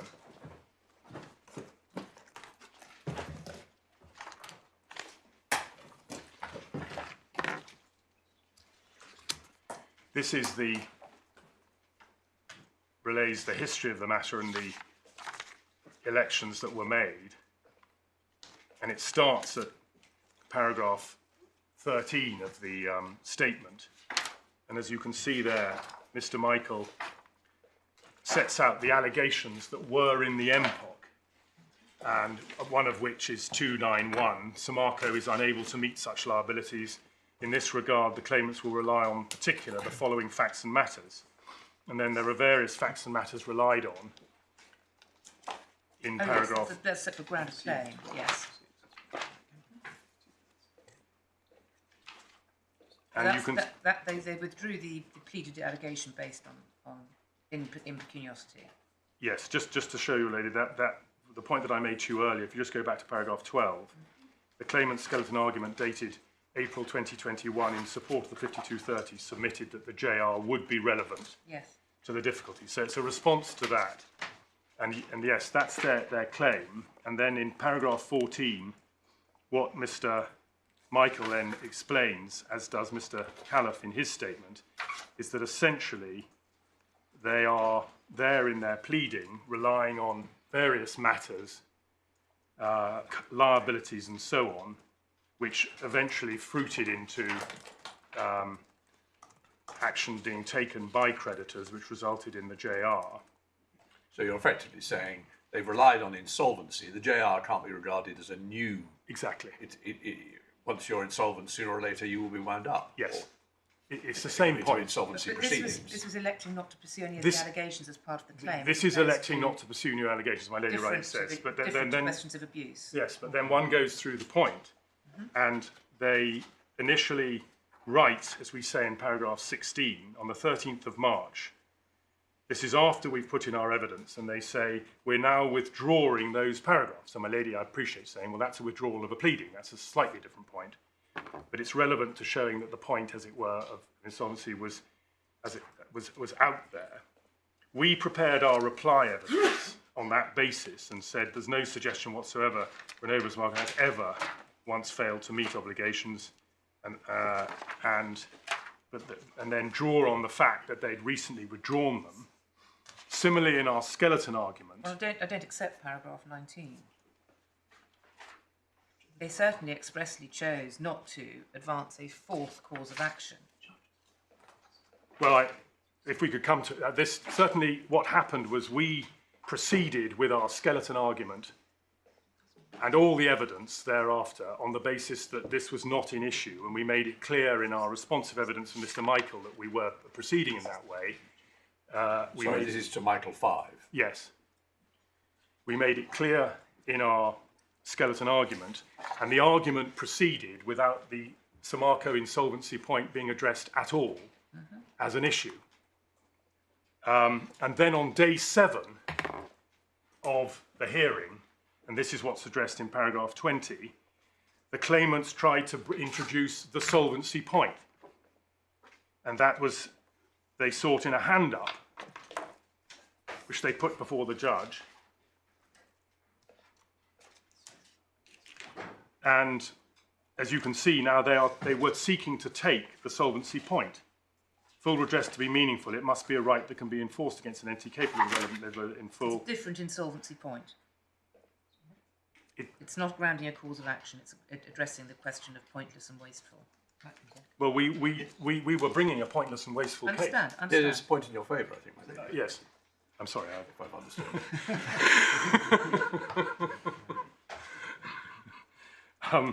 So we then say at 21 that the hand-up repeated many points and so on. I object to these points being taken. Mr. Hollander then has a discussion with the judge, and the judge then rules on page 2911 of the bundle in terms of Samarco, that's halfway down, I propose to proceed on the basis that there is no evidence before me relied upon to suggest that Samarco may not be able to pay. The defendants will then say we need more time and so on. It's quite clear they've chosen not to do that because reasonably they'd assumed it's not an issue. So that's my ruling on that. And Mr. Hollander said, I understand what your lordship is saying. So that's why Mr. Justice Turner, in his judgment, which he eventually gave, perhaps not unreasonably, felt that there wasn't a great deal of opposition to that at the time, and there was certainly no request for reasons or seeking of permission to appeal. Then, on the 19th of August, as we relay here, the claimants sought permission to appeal the oral ruling, but they did it without telling the judge at this stage. They describe it as the fact that our own evidence they were relying on, the bottom of 24, showed Samarco might be unable to pay any judgment. And they didn't, as we say at 26, they didn't inform Mr. Justice Turner. There was a dispute between the parties because we made it clear that Mr. Justice Turner ought to be informed. He eventually was informed, and as a result, he was asked to revisit his ruling of the 18th of, revisit the oral ruling on the 18th of September. And he handed down his decision, of the 18th of September. And he declined to revisit his ruling. He rejected, and the judgment is summarised over the following pages. He rejected the various grounds and gave very full reasons as to why he had reached the ruling that he did, and expanded on the reasons, obviously. So his judgment on this, I haven't looked at. It's not, I think, in our appeal. Sorry? It's tab 52 of bundle. Oh, I'm so sorry. Is it tab 52 of this one? Yes. Yeah. I don't know how It's along with the second. It's tab 52 of the same one in mine. Yes, no, you're quite right, and I'm afraid I hadn't followed it up. Yep. Okay, so sorry. Yep, keep going. And then, so following Mr. Justice Turner's decision, the claimants changed course and themselves requested the Court of Appeal dismiss their application for permission to appeal against the oral ruling. So the Court of Appeal accordingly ordered the dismissal of the claimant's application with costs on the 21st of October. Then the claimants, as we say in paragraph 30, sought permission to appeal from Mr. Justice Turner, and they provided draft grounds of appeal. This is from the main judgment.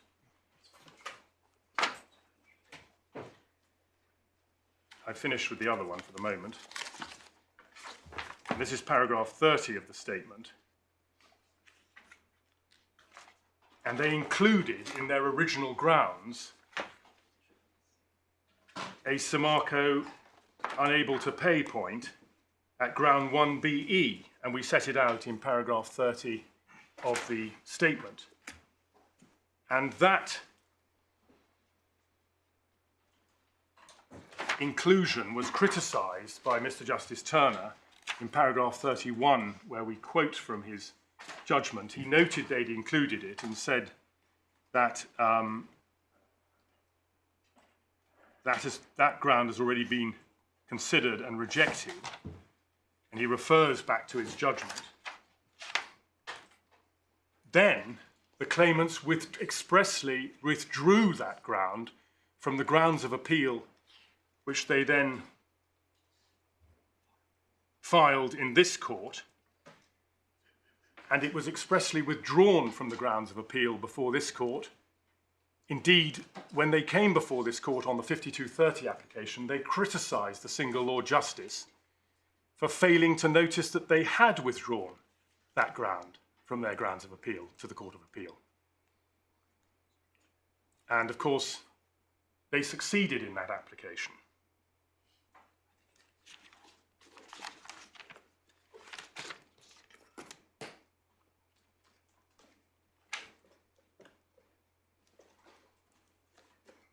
So we respectfully submit that one could not have a clearer series of elections not to run the point in the first instance, an election not to proceed with an appeal against Mr. Justice Turner's ruling, and an election to withdraw the ground from the grounds of appeal submitted to this court seeking permission, and in particular pursuant to the 5230.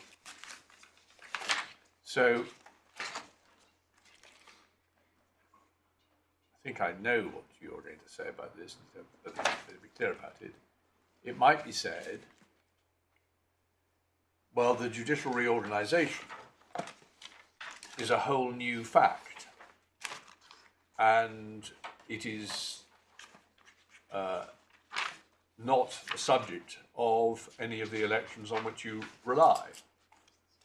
Therefore, they can rely on it, if necessary, directly on Land and Marshall, or indirectly, if we find that the judge misdirected himself in some way and have to redo the exercise that he should have done, we should proceed on the basis of the evidence as it now is, rather than it was before him. What do you say about that? Well, I say that doesn't alter the election they made not to run the point, because the JR evidence only goes to the same point. However one dresses it up, it's all the same point. Samarco is unable to pay. And the factual basis of the JR point is exactly the same, broadly the same, as the factual basis that was originally pleaded. So, I mean, I'll come to the fact that it's irrelevant anyway, because the JR is irrelevant to the fact that Renova, funded by BHP Brazil and Vale, pay the judgments. But just taking it in stages, we do oppose it on the basis of those elections for the reasons that I've said. It's a deliberate choice, and we do actually say it is an abuse to seek to go behind those elections. And one's seen cases, we referred to one in our skeleton, Catani and Canby, where in a far less extreme case, Lord Justice Chadwick, paragraph 40 of the judgment, said that a party in that case, having deliberately and with knowledge of the risk involved, elected to proceed without evidence which he knew was likely to assist and could probably be obtained, seeks to reduce that evidence in an appellate court, can properly said to be seeking to abuse the litigation process. What am I missing? So what was withdrawn in the draft ground appeals was an assertion that these particular defendants, the English defendants and the Australian defendants, are not good for the money. It was 1BE Yes. that they are. They are good for the money. They are good for the Therefore, money. implicitly, that there was a deficiency Yeah. in relation to the others. So one has that election. Then I'll come to the second major point, which is that it is irrelevant anyway, because it's Renova who always has. Have you had a chance to look at Mr. De Freitas's evidence? Possibly not yet, fully. This is, Well, whether we have or haven't. this is paragraph, this is again in bundle N.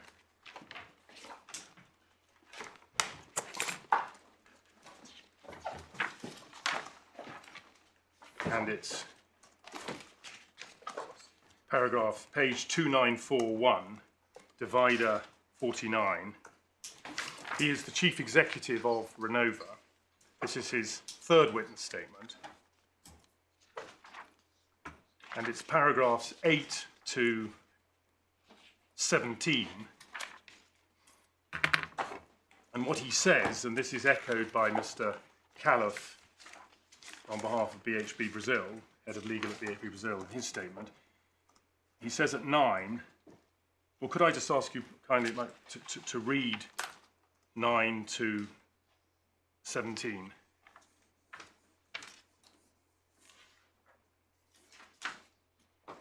So whatever happens to Samarco, BHP Brazil and Vale have to step in.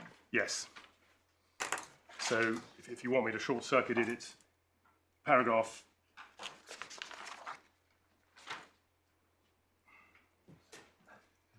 9.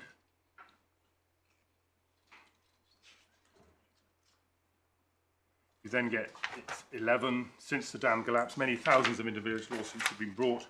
Whether or not Renova is a defendant to such lawsuits, where the Brazilian court finally determines the plaintiff has suffered loss and damage as a result of dam collapse, is entitled to that indemnification. It is Renova rather than Samarco that pays. Can I just be clear about that? why, if there's a settlement under the process, under the Renova processes, of course I see why Renova pays. It was set up to indemnify in accordance with those processes. But if there are judgments rendered against Samarco outside the Renova process, why does Renova pay? Well, it does, and it always has, because the Renova process is designed to bring full redress. And as he explains that in paragraph 12, Precisely, thank you. Renova was created for the purpose of making full redress. It is because of that purpose and obligation that where a Brazilian court has found it, and so on. And that is what has happened. Doesn't appear to be, that's fine, and I sort of understand that. He doesn't suggest it's pursuant to any legal obligation or provision of the 155 or of the TTAC or the GTAC. Well, it is section 237 of the TTAC, as you've seen. Do I? Sorry, where, he doesn't say that. Where would I see that? But at 15, I can therefore confirm that if a Brazilian court finally determines that any claimant has suffered and so on, will make full claimant in satisfaction of such judgment,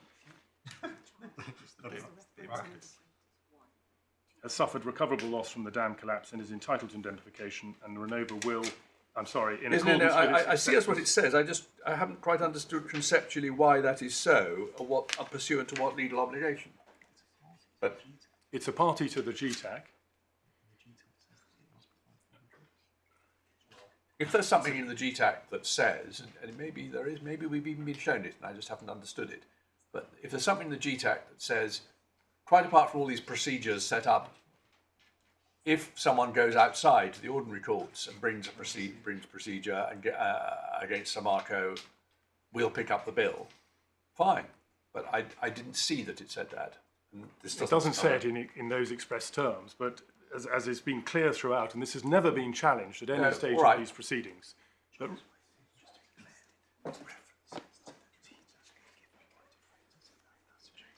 I'm just reminded that in the passage from Mr. De Freitas' statement in paragraph 12, where he says the purpose of Renova is to design and so on, and to provide full redress of damages,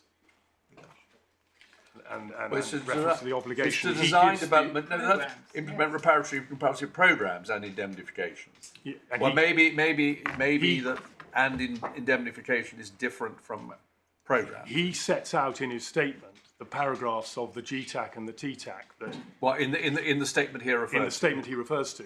Yes, there's an expert dispute about that, but it was always our case that as a matter of law and practice, Renova was bound to make full redress. And this is the CEO. So how does it happen? Suppose in the local court in some part of Espiritu Santo, someone recovers 1,000 reals for water interruption against Samarco. They send the bill to Samarco. I mean, the Samarco receives it. The Samarco sends the judgment to Renova, and Renova writes the check. Yes, exactly. And there was never a suggestion below that this has ever created any sort of issue. Well, I'm sorry if I'm raising an issue. Well, I'm trying to understand always. It's so important to the way in which the claimants put their case that there's a distinction between the Renova processes, which are essentially settlement processes, mediation processes, and the gold standard of recovery in the courts, that I'm interested in at every point at which there appears to be a blurring of the line, and this is one. Well, but the position below was that there was, as you heard, and I can show you how it played out, but there was what we would say was an arid debate about whether there was a legal obligation under the TTAC on the part of Renova to make full redress. It was our case, it was Renova's case, and Professor Didier's case that there was, and we can give you the references. But as the judge found in paragraphs 132 in particular and 1347 of his judgment, there isn't a single case, and the claimants were not able to point to a single case in which Renova had ever denied in court proceedings that it was liable, and were unable to point to a single case in which Samarco had actually denied that it was obliged to give full redress. So we had the 2 points. As a matter of law, we were saying both Samarco and Renova were obliged to make full redress in court proceedings, and as a matter of practice, that is what has happened throughout the period, and that is what is being referred to in the statement here in paragraphs 11 through to 15. And Renova has been sued, as I say, and that has happened. That then introduces the further dispute between the experts as to, so assuming that Renova does have a legal liability to pay what is required by TTAC or GTAC, that then introduces the dispute between the experts as to whether there are certain losses or categories of claimants that are excluded from recovery. Yes. Under the terms of TTAC. Professor Rosa identified 2 categories, indirect losses and moral damages, which he said were not covered by the TTAC. Professor Didier said, as a matter of Brazilian law, you're only entitled to recover what's called direct, they're described as direct losses. Indirect losses, so termed, are not recoverable under Brazilian law. And it's a matter of looking at the facts of each case, but he said that is consistent with Brazilian law to say direct losses are only recoverable. Could I have the references to that? Yes. I obviously mistakenly thought that actually his response was that Professor Rosa was right in saying that Brazilian law doesn't itself draw the distinction between direct and indirect losses, but that there aren't any categories of loss which might arise from this disaster which wouldn't be categorised as direct losses. He does say that. I understood he was going further, and I'll double check it in case I'm wrong. I thought there was some academic. Can I put that on the list? Yes, list of things for all but the point is, and this is what found favour with the judge, and the other argument was moral damages, and again, there was a matter of construction. Again, Renova said, we said, Professor Didier said, it does cover all losses under Brazilian law. But that was an arid debate. And this is why we rely on what the judge found in paragraphs 132 and 133, because irrespective of that legal debate, as a matter of practice, as the judge found rightly, Samarco and Renova do not deny in court proceedings and have not denied that they're liable for full redress. So for the purposes of my abuse argument, I don't need you to make findings on the arid debate, as it were, the debate about the legal issue, because, and that's why it doesn't feature in our skeleton, because we're relying on what we called the practical argument, which found favour with the judge and is reflected in paragraphs 132 and 133 of his judgment. Well, speaking for myself, I need to be addressed on whether we should proceed on the basis of a previous practice which doesn't amount to a legal liability, if the result of that is that, say, the day after we dismiss the appeal, Renova or Samarco or whatever say, well, we're no longer going to take that view. But my lord, that's never, that certainly, looking at the position before Miss Justice Turner, that was not a. No, I am. This is new. This is, forgive me. This is fresh material, isn't it? Well, could I come back to that point, my lord, and I hear it. But in terms of whether the JR evidence should be admitted, I've made my election points. I was just showing you why it's irrelevant anyway, and in fairness, that lack of relevance is perhaps recognised by the claimants, because when it came to their reliance on this point, they referred to it in a few sentences in footnote 5 of their skeleton. And they said it's only potentially relevant, was the phrase they use, and not critical. So we have the election, we have the fact that it's not relevant anyway, and we have the fact that it doesn't satisfy. whether you call it the overriding objective, Loudon Marshall, or the Crown and Singh test, because this evidence was available. The point, I appreciate that the JR evidence wasn't available before the judge, but the Samarco insolvency point and the evidence to support it was available before the judge, and the claimants elected not to run it. And on the basis of the way the claimants themselves put it in footnote 5, and what I've said about its relevance, it doesn't satisfy the test that it's important evidence. It may be of interest, which is why we were content for the court to read it. But the question is, does it make any difference to the Samarco solvency point? And the evidence that has been submitted by Mr. De Freitas and Mr. Califf confirm that it doesn't. Because Renova, BHP Brazil, and Vale, who fund Renova 50-50, as you know, are not affected by the JR at all.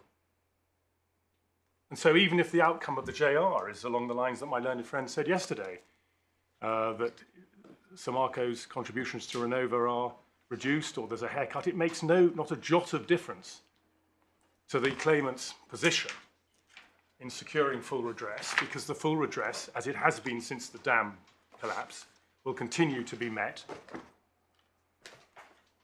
by Renova, funded by BHP Brazil and Vale.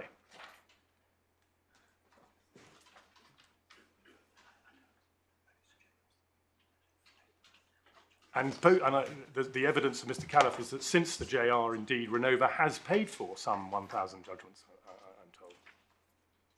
So,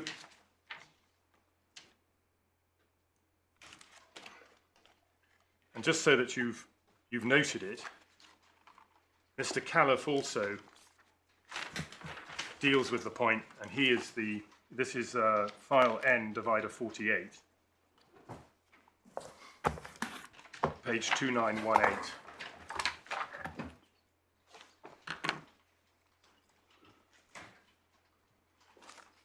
Which paragraph? Paragraph 45.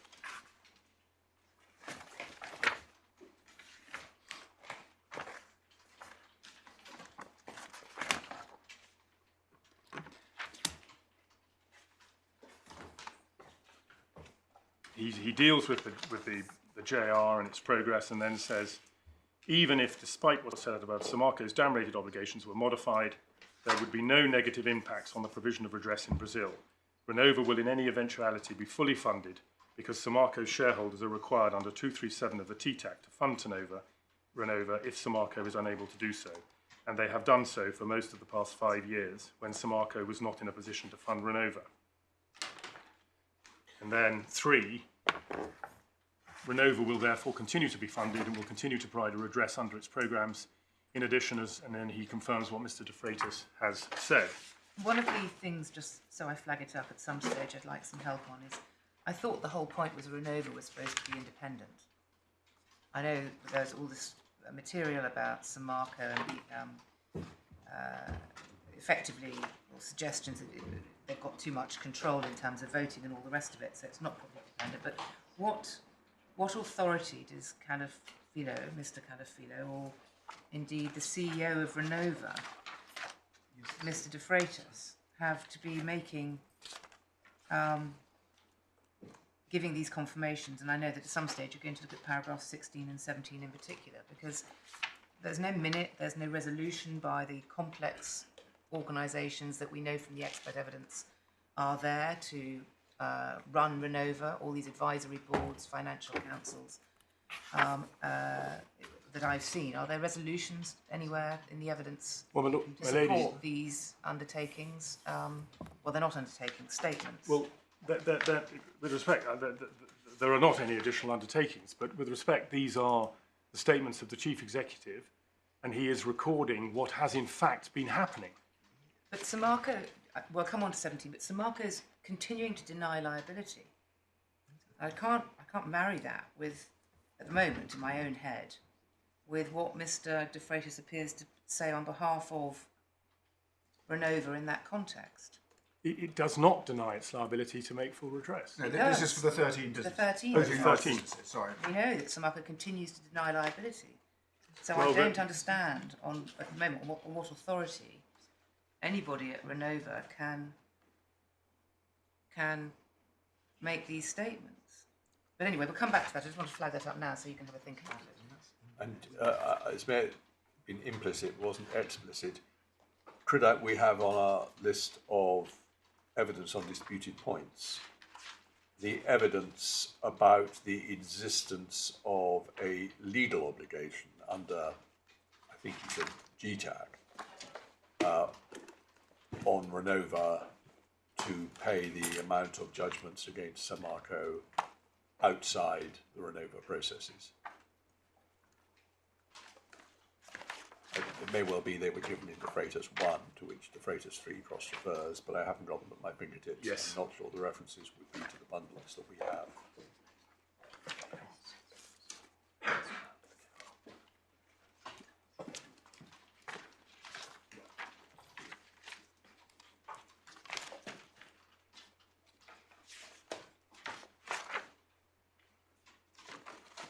I know you'll My have lord, at your fingertips, but if it helps anybody, my references for the evidence on the governance issues I've been referring to is Rosa 1, 3431 to 3438, which sets out all the bodies that are supposed to be in charge and how they're interacting. And I rely on what the judge found in relation to that in paragraph 134. Right. Could I come to that when we look at Renova? Yes. Could I just How right we were, Mr. Gibson, not to give you any promise not to interrupt during your... well, but you want to get back on track. No, all this has been very helpful to us. This is at the kernel of the case, clearly, and I would far rather be dealing with matters that concern your lordships and my lady. Just as the point is hot at the moment, could I just suggest you look at, this is the legal right to redress against Samarco and Renova under the TTAC and the GTAC. Yes. It's supplementary bundle C. It's our Turner skeleton. And it's divider 4, and it's page 128. Give me a moment.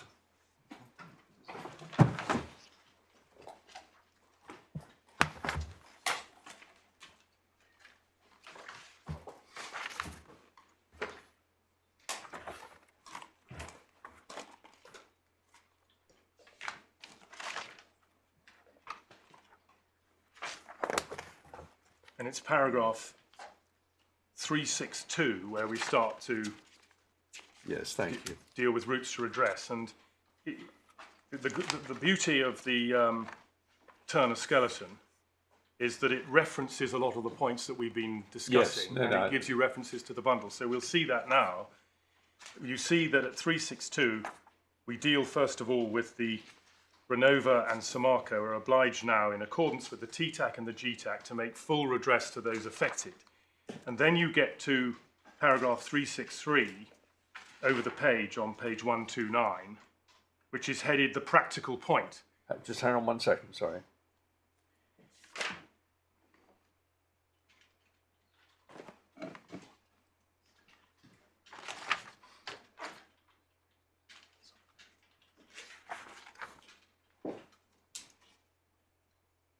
Yes, thank you. And this is what we call the practical point. We spoke about the volume of evidence dealing with a lot of the points that have been floated. And then we started with, as regards Samarco's obligation. And we made the point that there have been 70,000 individual claims. Not a single case has it denied its obligation. We make the point at C, it's striking that the claimants do not, on page 130 in their 1,000 pages, dispute the evidence of Mr. Vivan in Vivan 1, and the reference to that is given. And essentially, no one said that Samarco had denied its obligation. We then pointed to the fact that the claimants, in fact, appeared to agree, and there was evidence from the claimants to the effect that there had been no denial by Samarco, and that was... There was further evidence at the time of the closing submissions. And then, I won't go through them now, but there were then further other court judgments, including Judge Mario in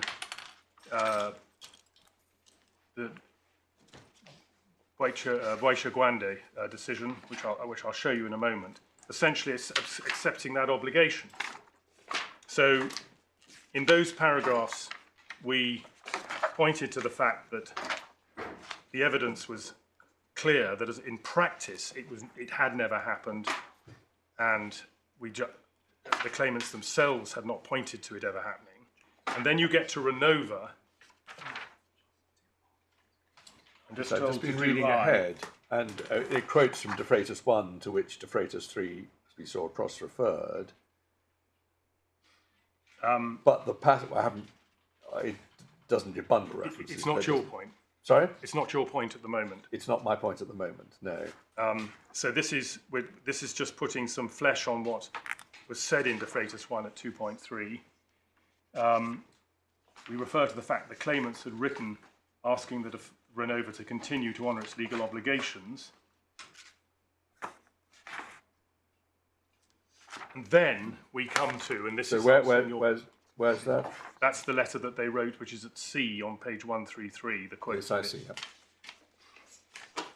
And then, this is, I think, to answer your Lordship's point, we come to the arguments that we deployed below, which I don't rely on expressly in this court, but obviously they're there for the court, that TTAC, GTAC require Samarco and Renova to make full redress. So we have the bizarre situation, as I've said, where Renova, through its chief executive now, is accepting this obligation, and indeed we are arguing that it is obliged, and the various points are made, and I'll come to them in a moment, but you'll just notice we do in fact here quote in 370 from what Judge Mario says in the Guandu decision, and he said, and it's quoted there at 370, and there's a reference for you, actually the obligation to redress damages, full redress, has already been recognised and consolidated at the phase of cognizance of the main civil actions. That's a reference to the 22 billion and the 150 billion.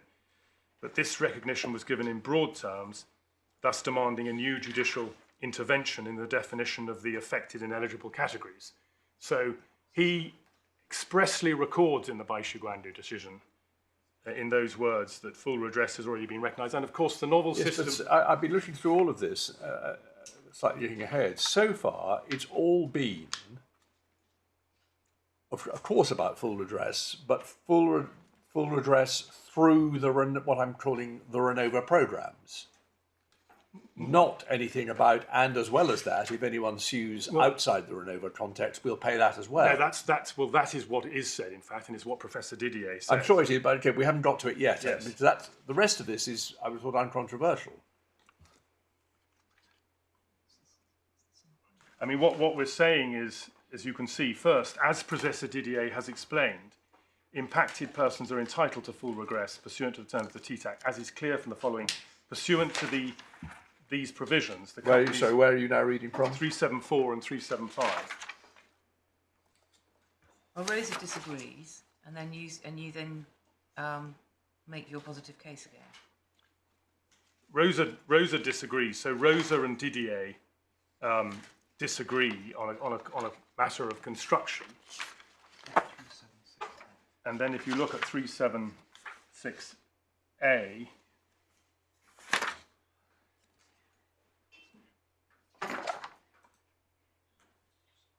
yes, 389 is a reference to Didier 2.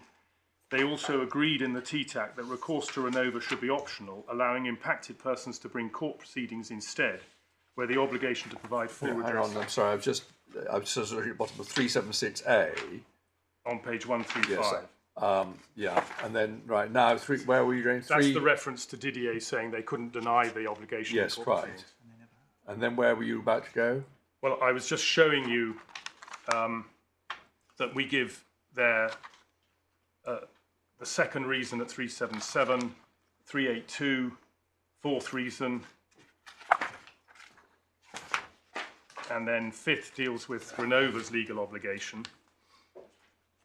So that is and the references to Didier will be given there, and I'll check that they are, that the obligation cannot be denied in court. And do you say the judge made a finding on this in a satisfactory manner? Yes. Right. Where do you say that? 1.3.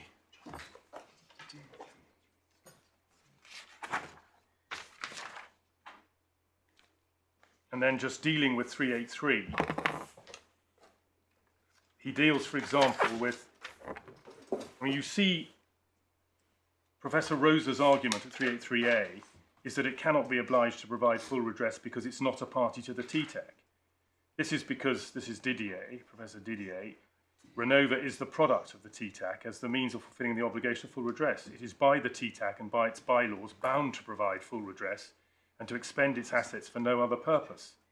In any event, Renova has since executed the GTAC by which it is bound. As noted, Renova accepts it's obliged to make full redress to those affected. So that's just one example of it's through Professor Didier dealing with this, with the counter-arguments. But to be clear, I accept on this appeal that there are different expert views as to the legal effect of the TTAC and the GTAC in relation to this obligation to provide full redress. That is why, as before the judge, on this appeal, I'm relying on what we call the practical point that I've shown you. And it's why I rely on and support what the judge did, which was also to rely on the practical point,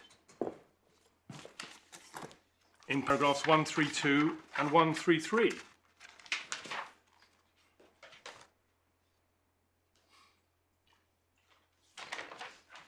Where he actually says, and this is what I rely on to make good my stage one of my pointlessness argument. This is paragraph 132 of the judgment, page 250 of bundle A.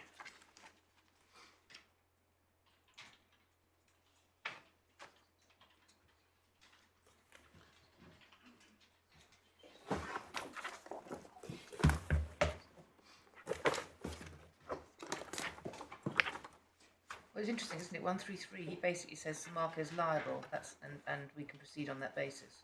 It's got no defence. Yeah. Yes. So, starting with, if I may, with Renova in 132, he says he's referring here to the legal debate that I've shown you, and you can see reflected in those paragraphs of our skeleton, and you've read what Professor Rosa says. And he says in paragraph 132, as 4 lines up from the bottom, as a matter of strict legal interpretation, I will assume this will be correct, i.e. Renova is under no express obligation to compensate those who seek to participate in its scheme. But the reality of the matter is that there is no recorded case of Renova ever having refused to provide compensation on the ground that it was not bound to provide full redress to those who qualify for it. The practical operation of the Renova scheme is heavily criticised by the claimants, but not because it has ever denied a legal liability to pay out what it is otherwise accepted to be a legitimate claim. It's also the case that the public prosecutor, who's taken the strong and determined initiative to intervene in the 155 billion CPA, has not to date articulated any concerns about this hypothetical lacuna.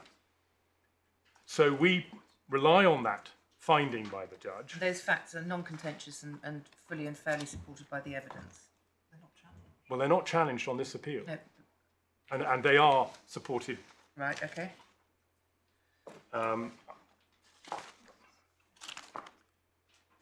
You'll find the submissions we made in relation to those matters where I took you to in the Turner skeleton under the heading Practical Point, Renova, Practical Point, Samarco, and I'll just give you the reference again.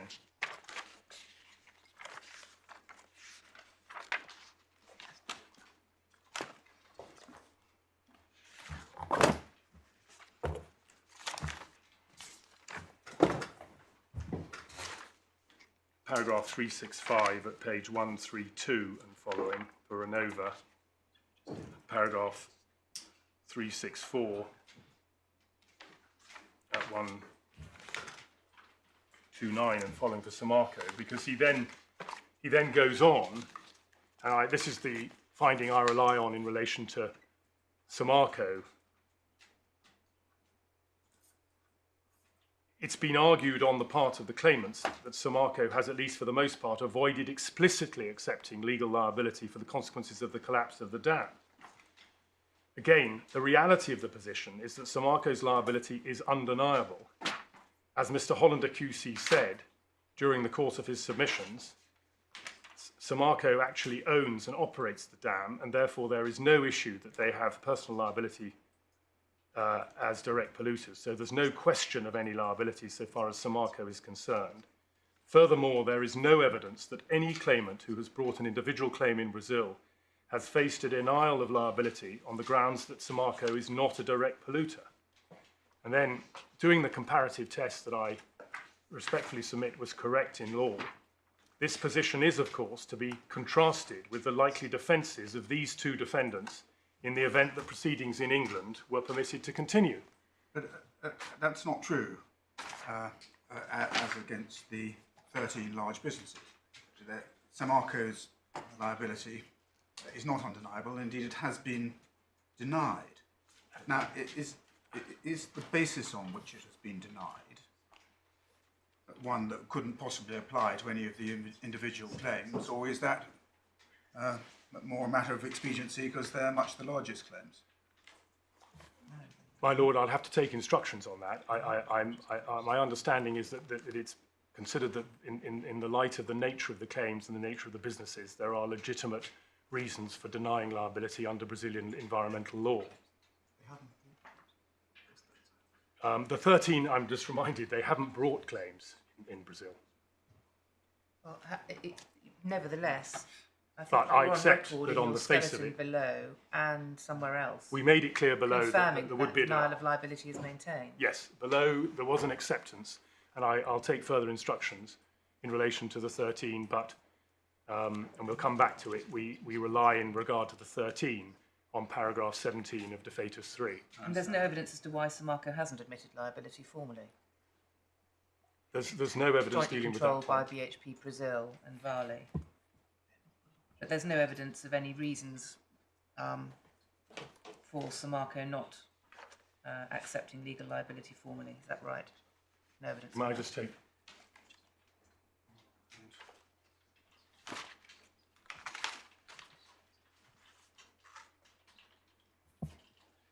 Well, I said, my lady, in answer to my lady's question, I will check. I'm not aware of any other evidence. I'm told that there is an issue on the proper scope of Brazilian environmental law and its particular applicability to these defendants. And that, I believe, is in our skeleton, that explanation. To the 13? Yes. But not the others? In all other respects, the rest of the 58 will not face a denial of liability. So it says Mr. De Freitas. Well, I don't think they're suggesting they have. There's no evidence that any of them have faced a denial of liability. And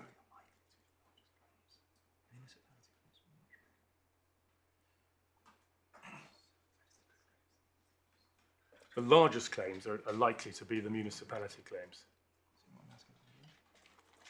Part of their claims are in respect of unpaid taxes, as you've heard. Or are covered by 155. So we rely on what we call the practical point, which found favour with the judge below. If I could just make my submissions without, on a general basis, without qualifying in relation to the 13, I appreciate that the court needs further submissions in relation to the 13, but that is the fundamental basis. It's not challenged. There were no submissions made to you about paragraphs 132 or 133. It's not suggested before this court that the judge was wrong to make those findings. Relying on those findings, we don't need to invite you to rule on the expert debate between Professor Rosa and Professor Didier as to the strict legal position. But you do need to ask us to assume, don't you, that the practical position that has hitherto been adopted will not change. Yes. And why should we do that? Because it hasn't been suggested below or in this court that it will change. There's no evidence to suggest it will. And all of the evidence, in fact, points the other way. All of the evidence before Mr. Justice Turner pointing the other way, and in circumstances where he makes a finding which is not challenged, in my submission, it's reasonable for me to rely on it in that sense. Well, he doesn't address this point. He says the position to date has been, because it was the practical point that you rely on. If this had been raised as a matter, as a concern in evidence, then it may have been addressed in one shape or form, but it wasn't.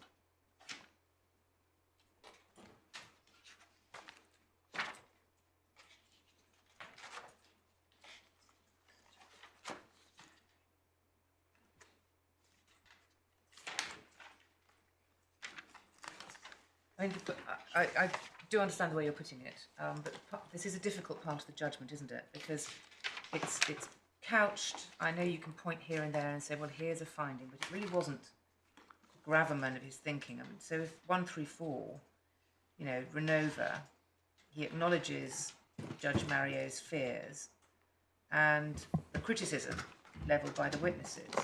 He doesn't say those criticisms are not well founded or I don't accept them.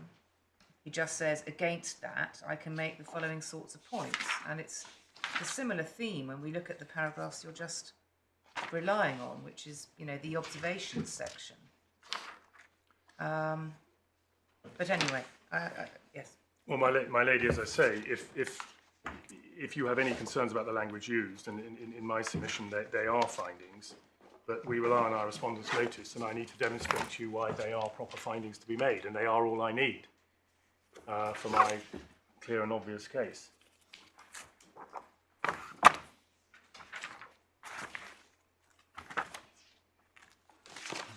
So,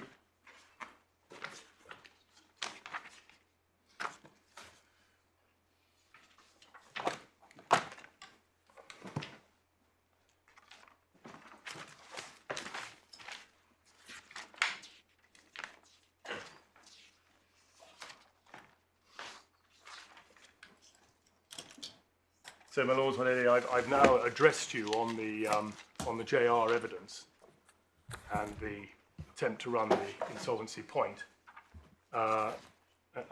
Unless I can assist you further on that point, I invite the court to exclude it for those reasons.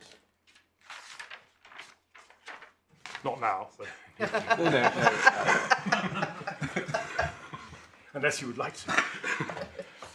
So.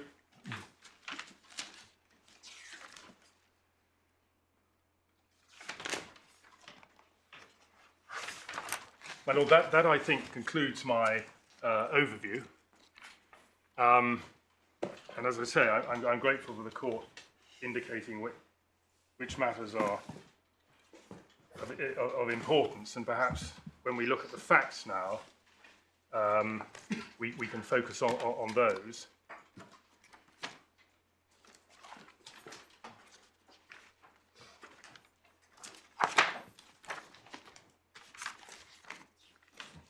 Before we do so, could I just clarify a point in relation to our respondent's notice concerning Henderson and collateral attack abuse.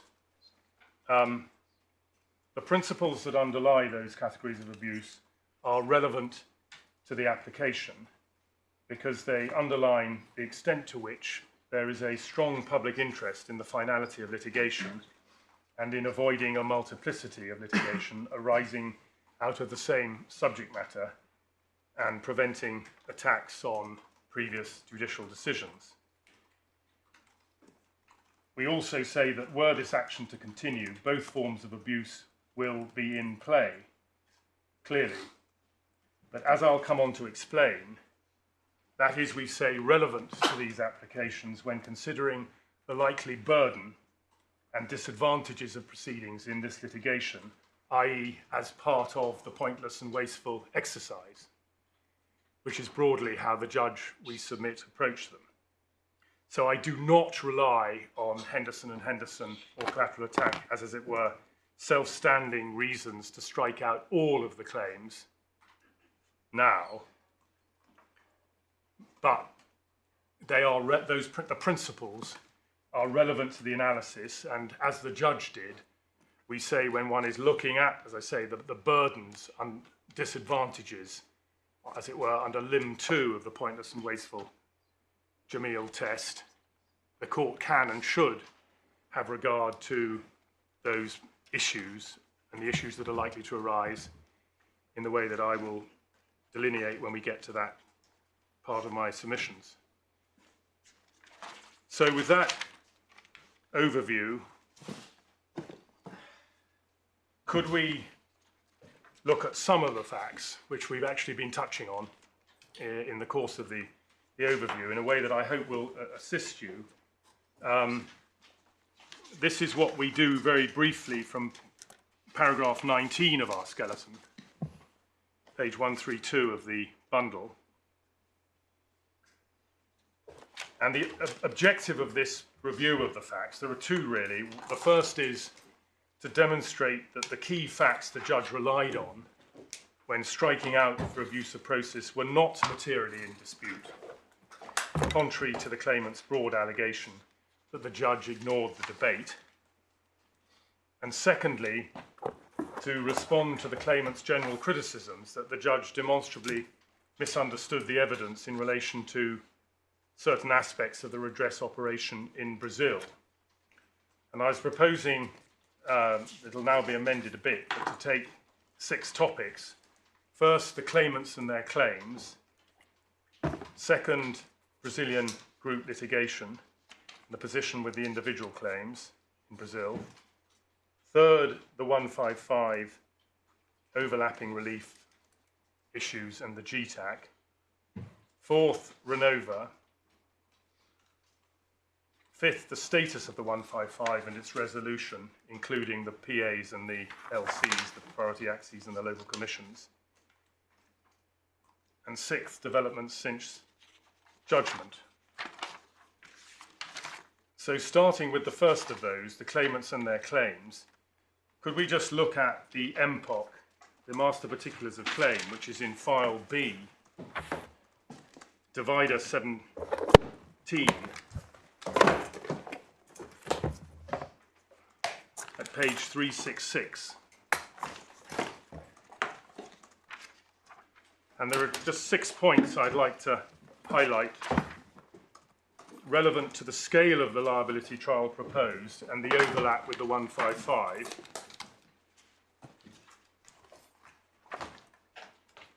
And it really starts at page 395 of the bundle with the factual narrative.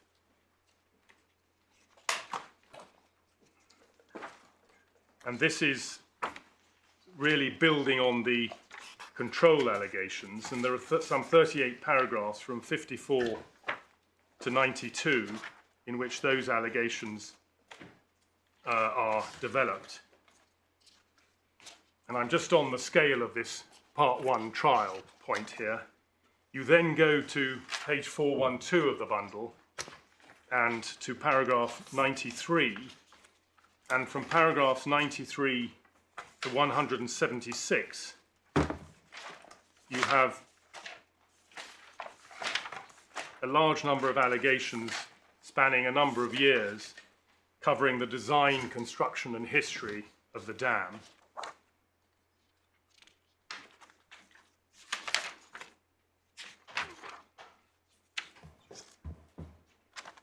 Then you have, and you've seen this from 177 to 205 up page 431 all the way through to 205 on page 441, various allegations with regard to knowledge of different persons over a number of years.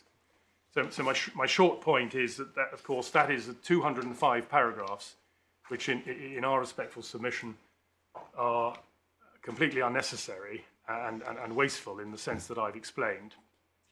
It's a substantial undertaking and a substantial trial, not least because of the seriousness of the allegations. Well, one can maybe get a feel, but it all depends how much of it's in dispute. Well, it is in dispute. Well, They're I mean, wi- the large number of paragraphs simply recite what appear to be, if accurate, uncontestable facts based on documents. well, Reciting huge chunks of the claimants minutes and all the rest of it, annual reports and the like. I mean, that's all the claimants themselves accept that this is a significant. understood, but the paragraph now counts. The sheer number. I wasn't making a You number can't just point. feel the wind. I think I'm not that's all just. we're saying. Sorry, I gave the wrong impression there. I was seeking to underline when you have allegations about knowledge and involvement of individuals over an 11-year period, it's reasonable to say that gives rise to significant disclosure obligations, and this is not a short trial. It's a significant The full undertaking. trial might not be. Strict liability could be, as I think everybody's envisaged, potentially being a preliminary issue. Strict liability, Well, it which wouldn't- wouldn't involve the history of the It construction. would be an issue. And it wouldn't be a preliminary issue on the papers, as it were. There would have to be a trial. Of course. Yes. So Yes. it would be a first stage. There'll be no claimants' witnesses on that. It would simply be It would evidence be from the defence. Evidence and from the defence and individuals. So it's in my respectful submission, it's clearly a significant first step. It's a step that the claimants, none of the individual claimants would take. It would render any individual claim economically unviable. But I appreciate that is why they are pooling together in order to bring a group action here. But that's to be contrasted with what could happen in Brazil, where they can go straight to court. So that is my first point on the master particulars of claim. One then has the collapse and Sorry, point of detail, since you're on top of it. How many individuals, in terms of knowledge, just out of interest, on a fault-based basis, are named? Is it the BHP board? BHP officers as at the highest level?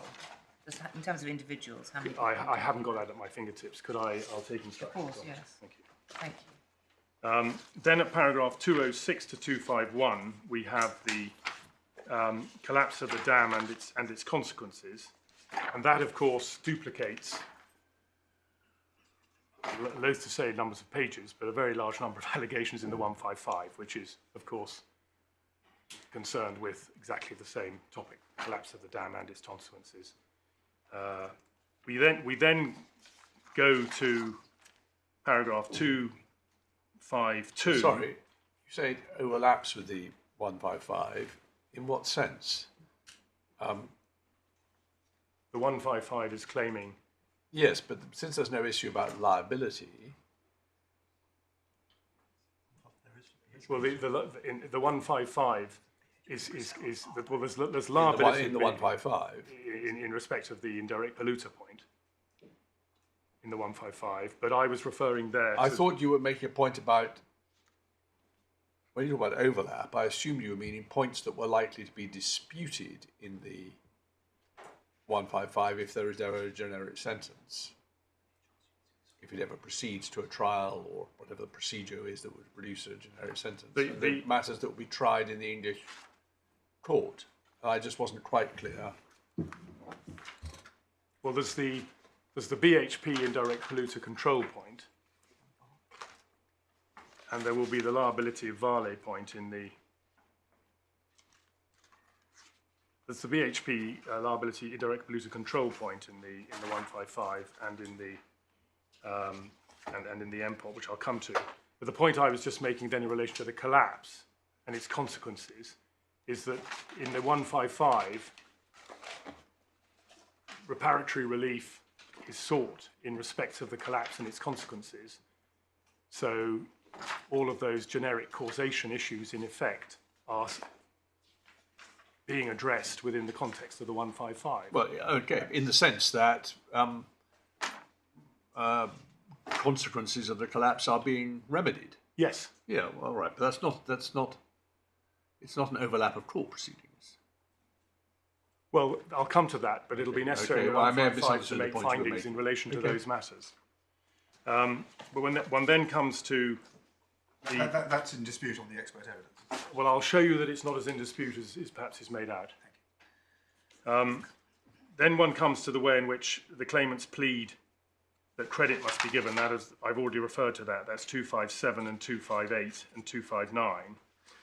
And then you'll see that there was a general plea in 260 and no realistic prospect of the claimants obtaining a fair and public hearing in Brazilian courts within a reasonable time frame. This is 458, consistent with Article 6. And that was the access to justice issue, which we addressed. And in my submission, it's clear and obvious, can be decided now.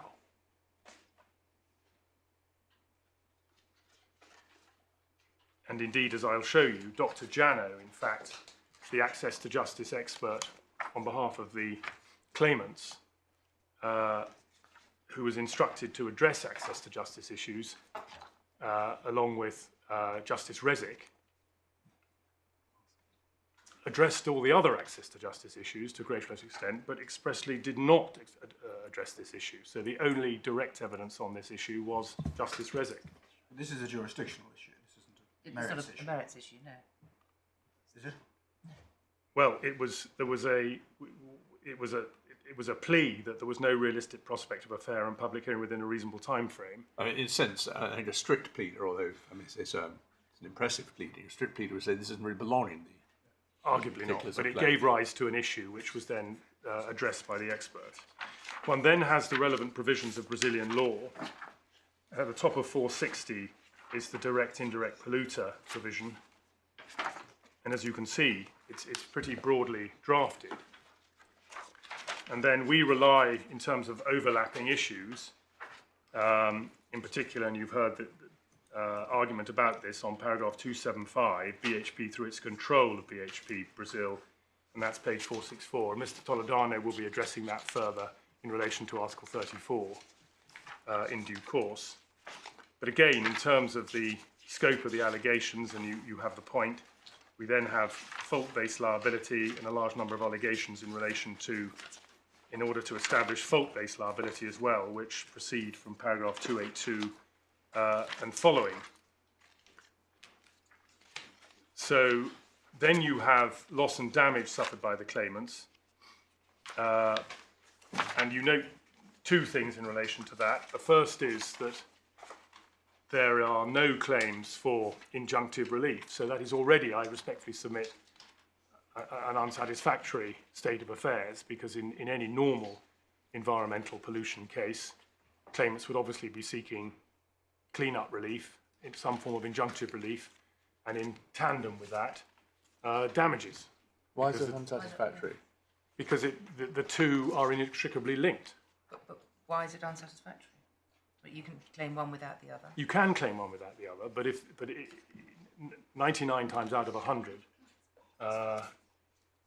if clean-up was required and your claim depended upon, for example, being able to fish in a river, you would twin your claim for damages with claim for an injunction in relation to the river. But the fact is, the point I make is that the injunctive part of the claim is inextricably tied up with the damages part of the claim, and the injunctive part of the claim, as it were, the in-kind relief, is all progressing through the 155 in Brazil. And there is there is clearly going to be a problem, I can see that.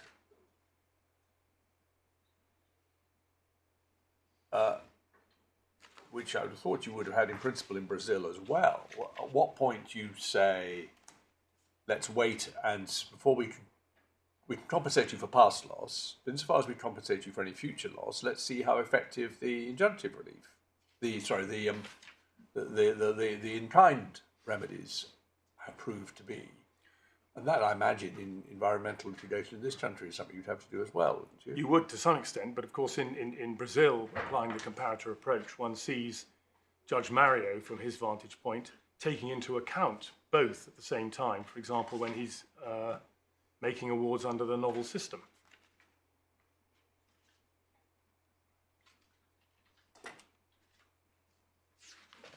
The second point that one notices, of course, is, and the judge remarked on this in paragraph 107 and is not disputed, is that although one can see immediately from the heads of loss alleged in paragraph 301 the wide range of losses that are claimed, which then carries on through the subsequent pages, covering the 58 as well. And it is a very diffuse group, and you've seen that described in Michael 5. And I don't think there's any serious dispute about it, but that basic point is obviously relevant when one's considering the realities of an individualized assessment. So that's all that I need to say about the master particulars of claim. Then moving to my second topic, which is the Brazilian justice system. Just 2 points from that. The first is, and as you've heard, the claimant's representative in Brazil in the 155 and its common ground is the appropriate representative, and the claimants describe him as the guardian of the public interest, primary public interest. So who is this person? The public prosecutor. I see. What we call M. He's been described the MPF. Right, Yes, MPF. I call him the Sorry. public prosecutor. And he is the guardian of the primary public interest. And there's no dispute about that. And Professor Didier at I need to go there, supplementary divider H,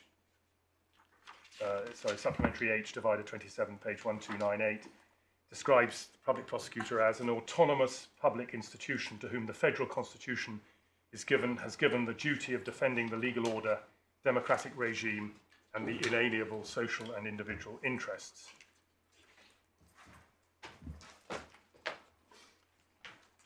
The second broad point I just seek to make about CPAs at this stage is that they're very similar in their approach to an English GLO, in that you initially have essentially generic findings, which is what one would have in a GLO. Our system is an opt-in system, so the claimants all have their claims stayed, awaiting those generic findings. In Brazil, it's effectively an opt-out system. You don't have to join, but you can benefit if you're in the class. But in both systems, following the generic determinations of one sort or another, it's necessary for individuals to bring individual proceedings in order to prove their individual loss and damage.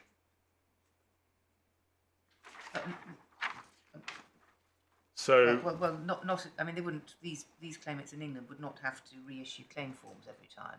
no, They are just part of this. they would all be on one single- claim form yes. to stop And they're limitation in running. schedules as they are here, so they don't have to start or bring individual proceedings outside the generic proceedings. Well, for all practical purposes they do, because they will simply have issued a claim form. They may have provided some information, but they will then have their claims stayed. So if they then wish to move on to prove their individual loss and damage, they would then have to produce the requisite evidence to enable them to do But they that. haven't issued separate claim forms here. They are all listed as Yes. claimants in a single claim form. They are, but So they don't have to issue fresh proceedings to get their loss and damage following upon a generic finding. they don't have to issue fresh proceedings. No. I accept that. That was my point. I see that's your point, my lady. But they do. It's the same thing. They have to then proceed in an individualised assessment of Yeah, quantum well, or they have to causation proceed to loss and damage. to loss and damage. Once all the generic issues have been gone as far as they can, and it hasn't settled, they will then be directed to plead individually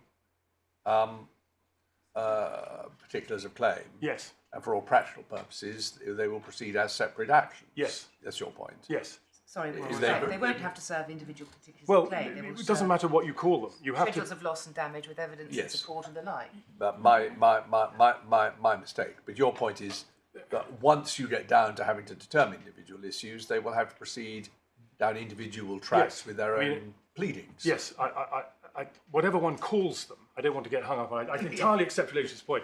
Whatever you call them, they become individualised proceedings.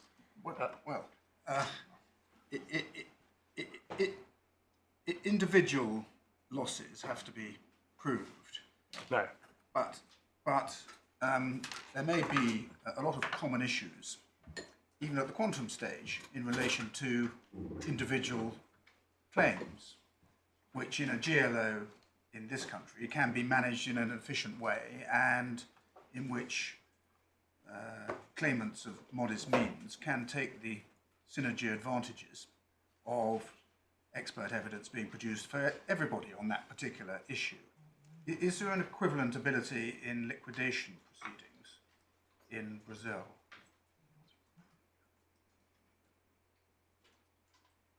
Well, there are forms of collective liquidation proceedings which Professor Didier deals with, but I don't recall that. yes, it's or maybe Professor. I'll give you the reference on it, but okay. I don't seek to make that point really, my lord. It is in a CPA such as the 155. The court can and will make causation findings that the individual claimants in the class can rely on in the liquidation proceedings. That is Professor Didier's evidence. That is the whole point of a CPA, just exactly the same as ours. So I would say that certainly based on... I think that is disputed, so you meant to give me the reference. It may surely, in principle, expect it to depend on the kind of causation issue. Right. They may decide that an established degree of water quality pollution over a particular period in a particular tributary was caused by the collapse. At the opposite extreme, they certainly won't decide that so-and-so's depression or liver illness or whatever it was caused by drinking affected water or by the consequences of the dam collapse generally. That's exactly that will have to be individual. Yes, I mean, subject to my lord's point, and there is a degree of disagreement on this, but that is exactly the same with a CPA.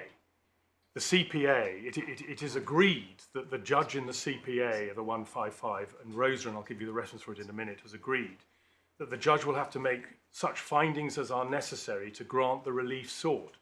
So if you look at the nature of the relief sought in the 155, it includes, for example, repairing, cleansing the waterways, repairing the riverbanks.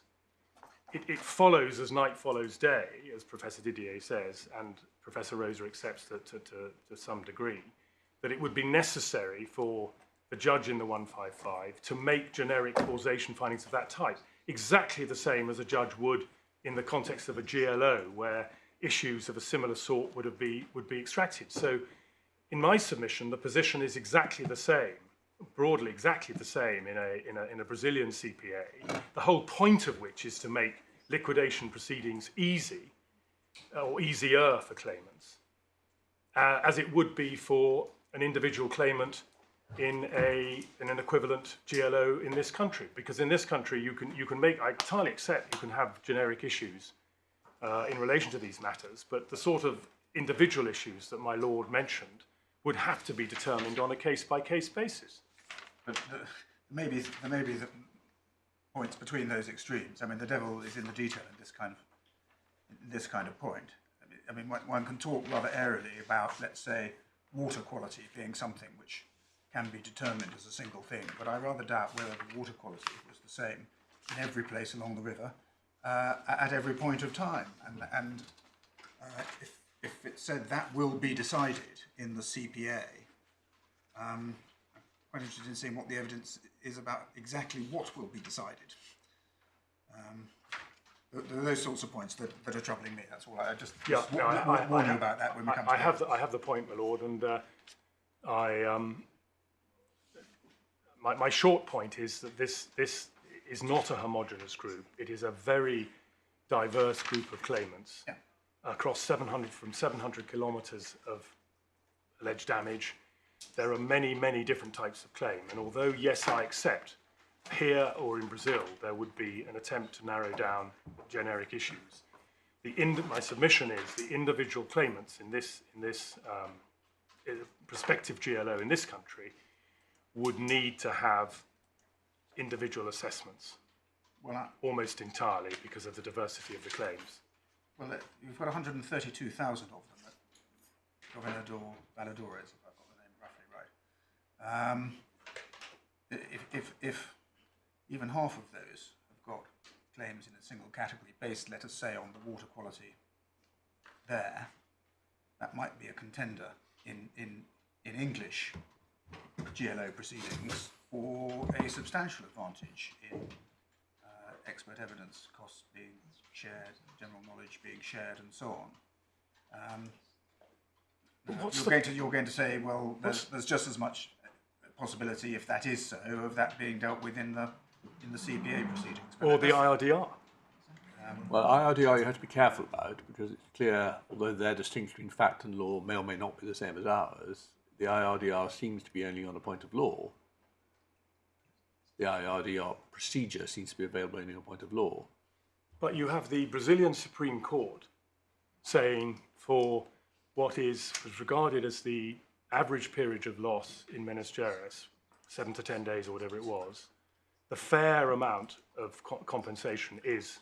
Well, they may not, because the minority said we shouldn't be doing this. So either they do, in which case, and that's what you're interested in as a claimant in this litigation, asked rhetorically, what is the point of coming here to establish liability? So you heard that argument. Or they don't, and the Supreme Court says, we'll go with the minority, and each individual can come to the small claim court in order to prove their days of... It's a question essentially of saying, I was deprived of water for a longer period, say, or I'm an elderly person and I suffered. The small claims courts are local, are available. You have free access to legal aid, and all of the points that I've made I'll have to come to in the evidence.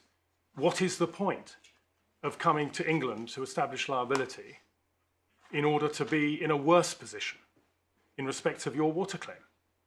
One keeps coming back to that fundamental core point, which... Just before we leave this and see the time, is it going to be part of your case that even if in the end the evidence doesn't establish that the Brazilian court has procedures equivalent to the kind of procedures that will be available under a GLO for managing common issues as to causation and damages, it is clear that the rough justice procedure has something that functionally does the same thing, albeit not strictly in the context of court proceedings. So it's a different way of getting to the same point, because the damages matrices are to some extent doing that exercise, aren't they? That is part of my submission. I certainly do make that submission, both in relation to PIM and the novel, and certainly in relation to the novel system. But so far as the generic systemic issues are concerned, which are being addressed in the 155, and comparing CPAs with GLOs, and I'll give you the references, as I'd say CPAs are just as fair, if not fairer.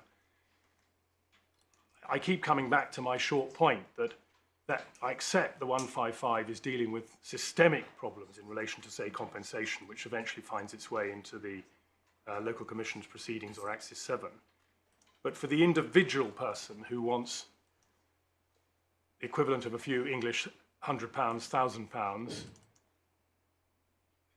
it's obvious, we respectfully submit, that the answer is the Brazilian Small Claims Court. Now. And you don't need to get into a generic sentence.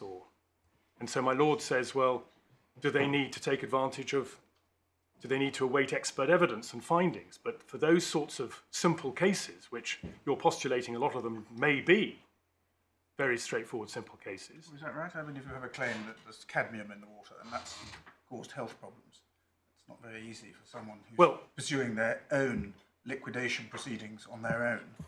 But they have to have the expert evidence to deal with, is it? But they don't, under the agreed evidence, legal aid in Brazil is available to all these claimants. And I'll give you the references for that. Legal aid brings with it free legal representation, court appoints experts in the small claims court, and cost immunity, unless you... One of Jano's points was, well, it's not total cost immunity if you're found to be no longer impecunious in 5 years, they may be able to come after you, which was like our old legal aid system. So these claimants right now have access to free legal aid, court-appointed experts in local small claims courts that have been, we know tens of thousands have exercised this right and have done so. And no suggestion they've had a particular problem. We don't know what those, if those tens of thousands are all bog standard water-only claims, but water interruption only claims don't involve, for example, damage to health through water pollution. The fact that tens of thousands have brought those sorts of claims doesn't really tell you anything. It's the difficult stuff that's where the shoe is really going to pinch. 192,000 of these claimants are bringing claims for water interruption. You know my question about that. Are 190,000 only bringing claims for water interruption? And we assume that some are, but that there are other categories of claimants, and we just saw them in the MPOC. But there's no, one would have expected there to be evidence from the 70,000. I appreciate a number of those may well be water claims or partly water claims. But you haven't had individual claimants saying in evidence, I went before a local small claims court and my problem was I couldn't get representation, or I couldn't get funding, or I couldn't get expert evidence.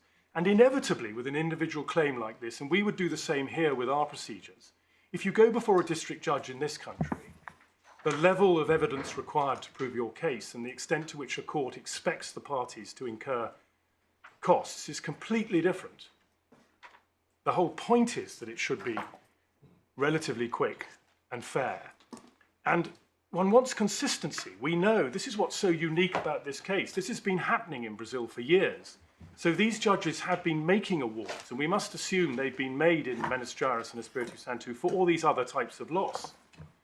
And therefore they will have developed certain, no doubt, consistent approaches to some extent in respect of certain types. So they will, in short, have expertise in dealing with these different issues. They'll understand the socio-cultural and socio-economic and other factors that go to play, all of which is available. Well, I see the time. 2:05. Compromise.